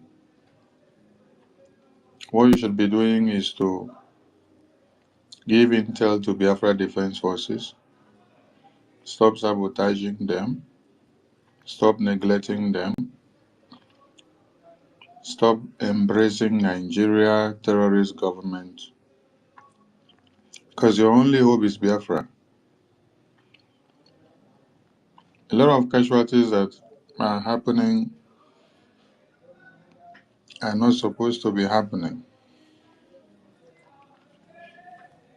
Even while PM was here, on several occasions you will see here announcement made by Biafra Defense Forces of the sabotages they are getting from some communities in Biafra land, who rather decide to work for one Nigeria against the Biafra Defense Forces. And this same one Nigeria will be the ones that will lead the way to bring the terrorists to come and kill them. And after they are killed, they will now say go running, shouting on the one Nigerian governors who cannot give them security as well. But the sympathetic nature that the Biafra Defense Forces have is such that even when you have sabotaged them, they can't even turn their back on you. They will still come to your aid. That is the love of Biafra. But they have to be sure of their own security before they can come to launch attack on the terrorists that came to pick you. So we are still appealing to all Biafrans in all your communities. Don't become a useful tool to the Nigerian government to sabotage the declaration of Biafra. When you sabotage the Biafra Defense Forces, you're sabotaging the declaration of Biafra. When you sabotage our finance, or when you discourage other people, telling them that APM is APM, APM is finance minister, APM is defense minister, that APM have 3 offices or 4 offices, telling them that APM should resign, that APM is not doing well, it's not giving you what you want. You are destroying and sabotaging Biafra Defense Forces. You're destroying and sabotaging Biafra recognition.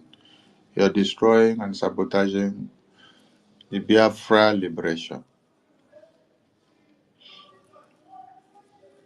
So start from all of you in diaspora that are using your mouth, who you are supposed to be creating awareness and bringing more people, convincing them to even come in to make donations to support the Biafra freedom. But instead, you are now using your mouth to be destroying from the vaccine. Some of you are calling for accountability of this same government that we just pick up from debris. And I'm waiting for the God of Biafra to bring all of you to the open so that you start disgracing yourselves the same way you started it behind the scene. Very soon you will all come out and use your mouth to be saying it. The same way many of you have started disgracing yourselves in different ways. The God of Biafra will still bring you people out to the media, and Biafrans will hear how evil you have become. And I wonder what the difference will be between you and NGOZI and a group who started accountability after the declaration of Biafra. And yet the money that she went away with, she has not done accountability for you people. The over 150,000 Ejema that people paid for convention tickets that she ran away with, up to now, you people have not asked her to do accountability for you. You're coming to look for accountability of BRGIE, which we were left with 3% of the government. You're coming to look for accountability. Now that we have revamped and cured many brains of people, it is now some of you want to stand up to start destroying other people's mind. It's only one thing that I will say, and then you will see yourselves where you belong. The God of Biafra will disgrace all of you that are planning evil behind the scene against Biafra Defense Forces, against the Biafran government, against the effort of those that are doing everything night and day to see that money comes out to support this Biafra quest. Instead of you to spend your time convincing people, talking to people, creating awareness on how to raise more money to support the government, you're rather using another means to destroy their minds with accountability.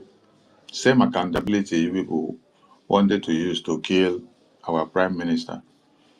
Immediately he was detained, you people started asking for accountability. It's the same accountability you have used to destroy the minds of people since after convention. It's the same accountability you people asked Mazi Nnamdi Kanu to give you. Then when he opened his mouth and gave you accountability of the transmitter, where the transmitter is, it was not up to 24 hours. The transmitter developed wings from Biafra land down to Abuja within 24 hours. That is why it is not business as usual. Many people will collect woto in different ways. If you know that Satan has entered you and decided to use you to destroy the effort of those that are spending their money, their time and energy and resources to put something on the table, to push us forward. If you know that Satan has entered you, go and tell Satan to use you in a different way. Because as far as I am still alive now, except I sleep this night and then I don't wake up tomorrow, then you can be able to put me inside box. Because when I'm no more breathing, you are able to put me inside box. As far as I'm still breathing, you can destroy the effort of many people that are bringing their tithe and offering to support this Biafra recognition.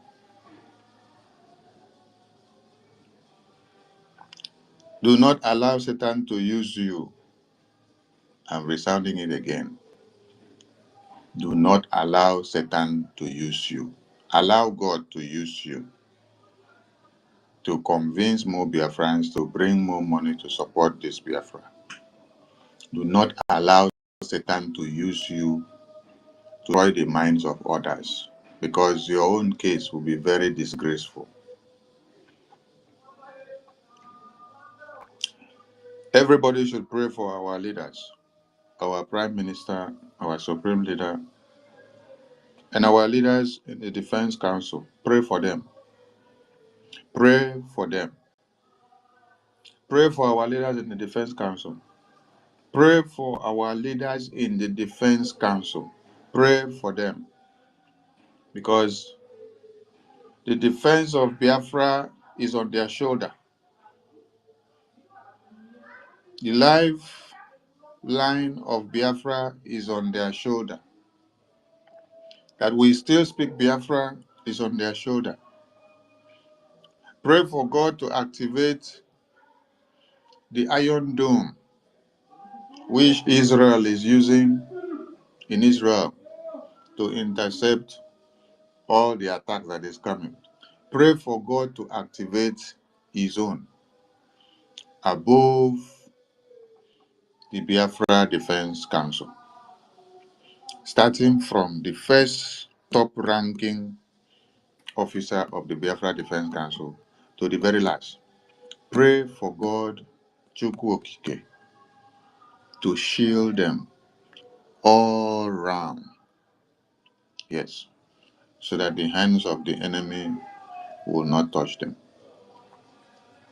Because if the enemies of Biafra are able to take away Biafra, they will start from the Defense Council. And if they take away and defeat the Defense Council, those people that you see that we are seeing their dead bodies counted in Benue State, the number will be over thousands in one community in Biafra land. So pray for the Biafra Defense Council.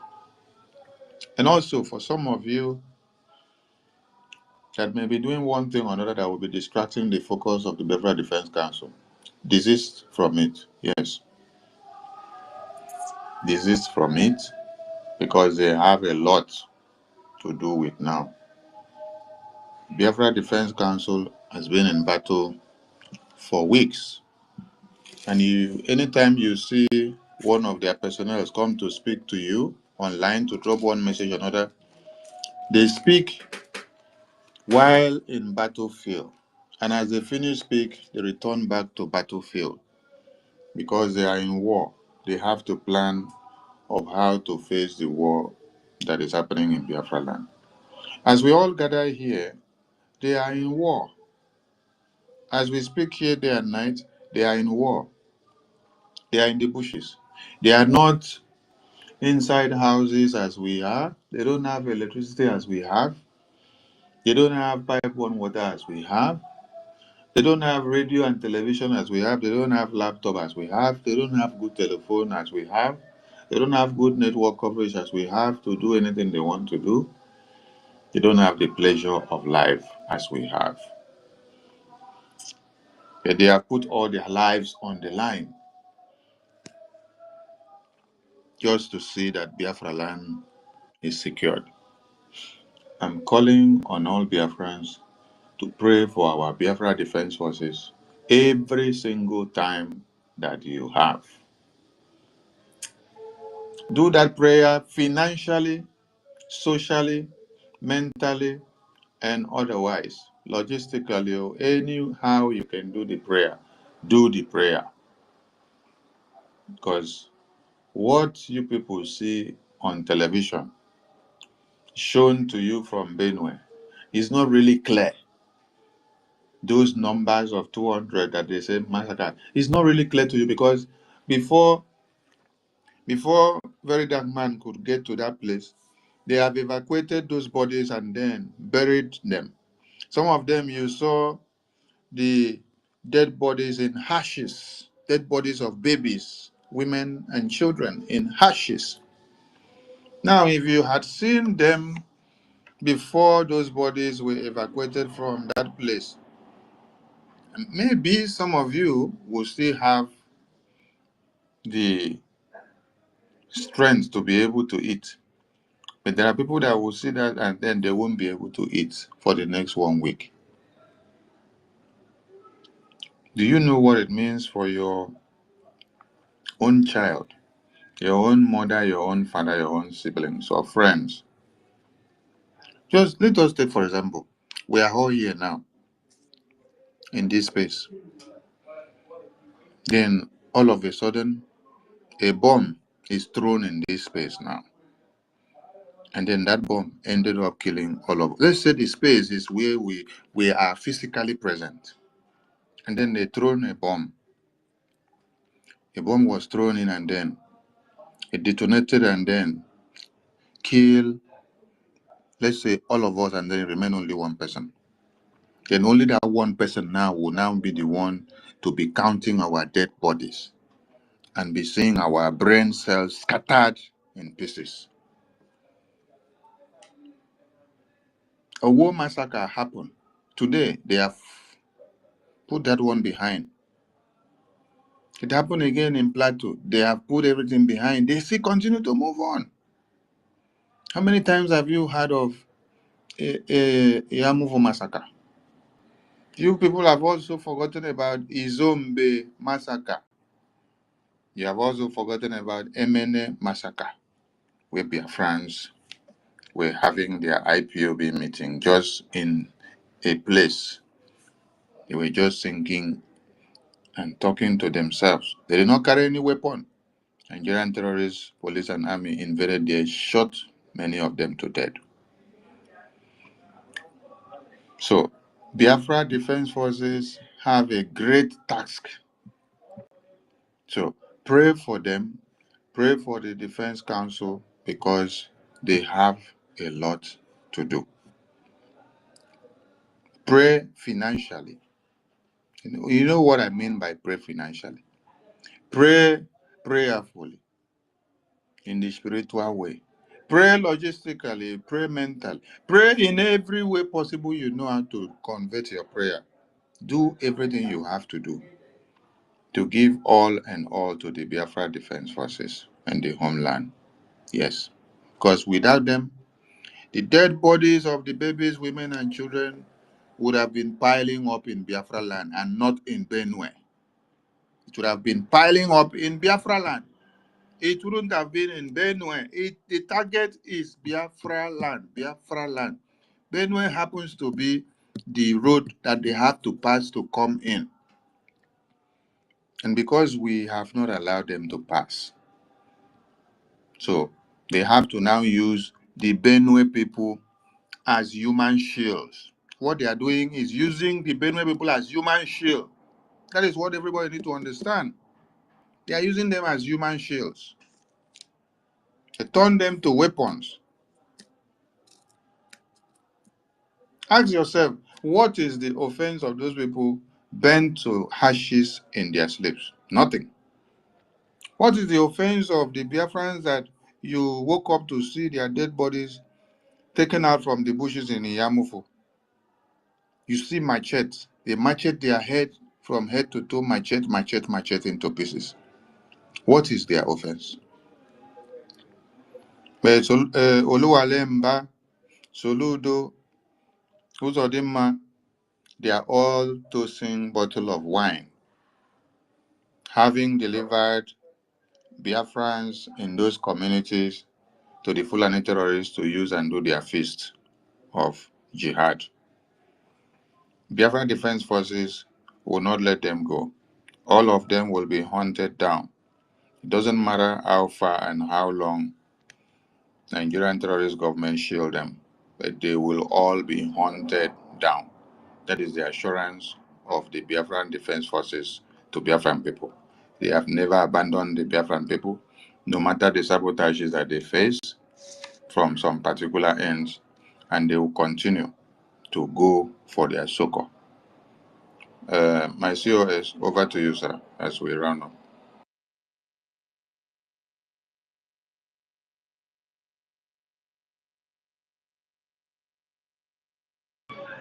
Mazisane, can you hear me? Yes, sir, we can hear you, sir. Yes, sir. Okay. Greetings, Biafrans. I'm sorry, guys. I'm in a little bit of noise, but the space didn't want me to hear everything that was going on today. Until I took the mic, I wouldn't be able to hear. Now, I want to also make a little contribution to to the topic we have up here. First of all, I want to remind Biafrans that we have given every person who call themselves leaders, be it political or any form of leader in Igbo land, we have given them vote of no confidence. And that we did as Biafran people. You know, that was even long before the restoration of the independent state of Biafra that took place on the 2nd of December in 2024. So those people that you see who parade themselves as leaders in Igbo land are merely stooges of the Fulani. The playbook you see them rolling out for you is the intentions of their paymaster, which is the terrorist Nigerian state. They're not going to do anything that is not going to favor the Nigerian state. So that we should get in the back of our minds. When we talk about leaders in Igbo land, you're talking about Mazen Namdekano. You're talking about our PM, Maz Simon Ed. You're talking about our APM, Maz Yogenke. You're talking about the cabinet of the Biafran government, which is the only body that is going to pilot us into, that is going to get us into where we're going. That is the vehicle. Now, what is the fuel that is required by this vehicle? For it to be able to accomplish its goal, it has to be filled. For it to be able to move from point A to point B to actually go, or the reasons why it is there on the road, it has to be filled. And for us to fill it, we have to do what we're supposed to do, which is funding the government of Biafra. Anybody can tell you anything they want. Anybody can speak in whichever capacity they have to tell you why you should not fund your government. But before you respond to that person, before you accept whatever the person is saying, ask the person the country where they are in and ask them how they respond to terrorist attack. Whichever way they respond to terrorist attack is what you are supposed to do. Now, the fact that you do not have the fund is on you and not on them. Theirs is to speak, theirs is to obstruct you, to try everything they can to stop you from doing the right thing. But it is left for you, who is seeking for your freedom, to know if you want people to come in to tell you what to do about your freedom, or you have to do it by yourself. Now, if you are fighting with somebody, the person is pinned you on the ground, beating you and beating you and beating you and beating the living day out of you. And people who should speak, they walk by and they just go their own way. Nobody says anything about the person that is beating you. But I tell you this, if two of you are standing and throwing punches at each other, they break a bottle on your head, you bring two bottles and break it on their head. Everybody around is going to want to stop what is going on, because that will spill over to every other person. That is how our case is. It's either the people stand up and do what they are supposed to do, or the people who are killing and oppressing us will continue to do what they're doing, and nobody's going to speak for you. I have said this thing over and over again. The same way they accepted the fact that Buhari was dead and he continued leading the geographical location called Nigeria. The same way they accepted the Taliban in Afghanistan. The same way you saw the handshake with a 10 million bounty placed terrorist in Syria. The same way is the way they're going to work with these terrorists if you keep quiet and let them overrun your land. As for Biafra, they'll be here. Biafra is being defended in every way possible. The only thing that I pity about is the casualties that might be experienced because of the ignorance, because of the stupidity, the hatred in the hearts of our people, the hypocrisy. Because it's hypocritical that you're here all over the world talking about Iran and Israel, talking about Ukraine and Russia and all of that, and all that is going on in the world today, but you're not talking about your own. So it is going to be a shame to our people that it will take a real dark cloud of rain to wake our people up. It's either we do what we're supposed to do, support our liberation army to do what they have been sent here to do for us, or we will sit back and watch our people die in their large numbers. Maybe then people will wake up. But until then, or until our people realize what they're supposed to do, we will keep relying on the power, on the intelligence, on the goodwill of our defense forces, men and women who have sacrificed all that it is to being a person, doing all that they can to make sure that our land is safe. We'll continue to rely on them and pray that Okika Biama will be with them in going out and in their coming in. He's going to always be with them. As those of us who are doing what we can, continue to do what we have to do to make sure that our land is protected. Asukwana na Agwarogi, as a Biafran, do not say that you were not told. As it is happening today, it might not have gotten to your home, your own land, or your compound, but if we keep quiet, it will get to everybody. Today, Two-Face is crying. Who is next tomorrow? Dalon, everyone. Dalon. Thank you so much, Mazi Sonny, for hosting this space. And for that video that you played earlier, if our people can only listen to what Padam Mbaka is saying and come together, Obugode Gije Enyo on Sunday. Find a way to make it a donation to the Biafran Defense Forces. If we come together, anyị nyekọ mmamịrị ọnụ, ọ ga-agbara anyị ụfụ. And anyị mee ngwa ngwa, anyị ga-emeghara ọdachi. Daalụ everyone. Thank you all. Thank you, my COS. Solex, you just came to the mic. Could you make it snappy? 3 minutes, because we're rounding up, Solex.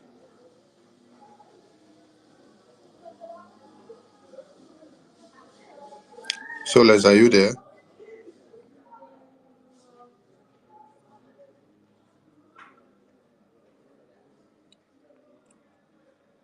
Solex.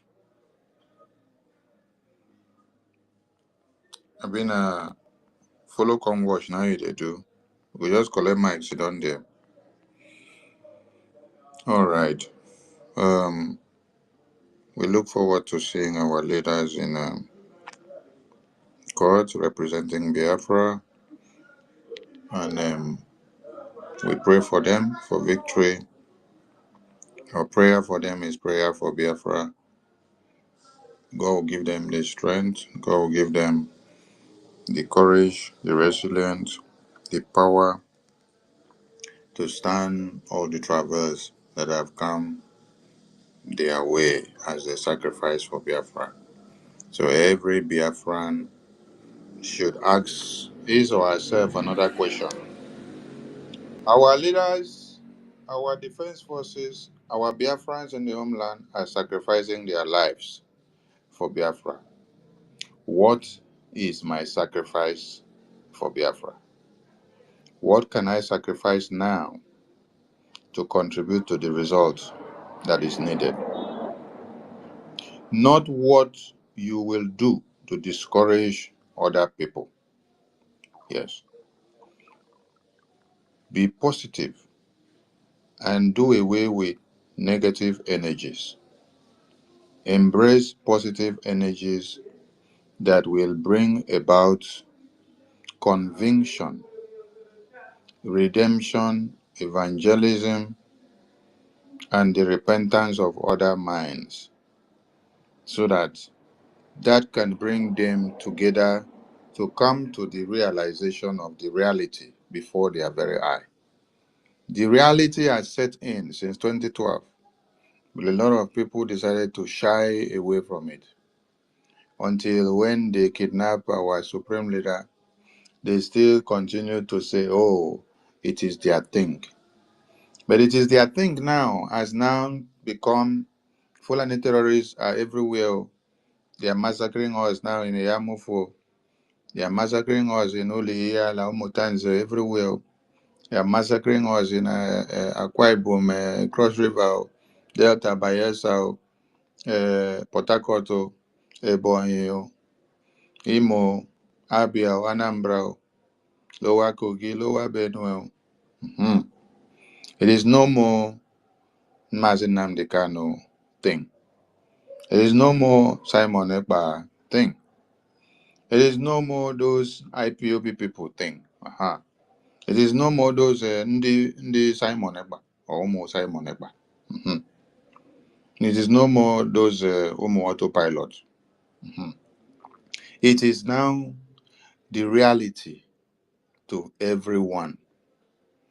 So tune your leg in so that you can know what to contribute. Don't become a destructive tendency, and be a contributing factor. Be useful to the Biafran cause, but don't be useless and become a curse to the Biafran cause. Because some of you are already suffering the curses that you have brought upon yourselves long before now. At times, some of you will open mouth and carry mic and then do prayers. Do you know that some prayers that you do, He's already paying back on you?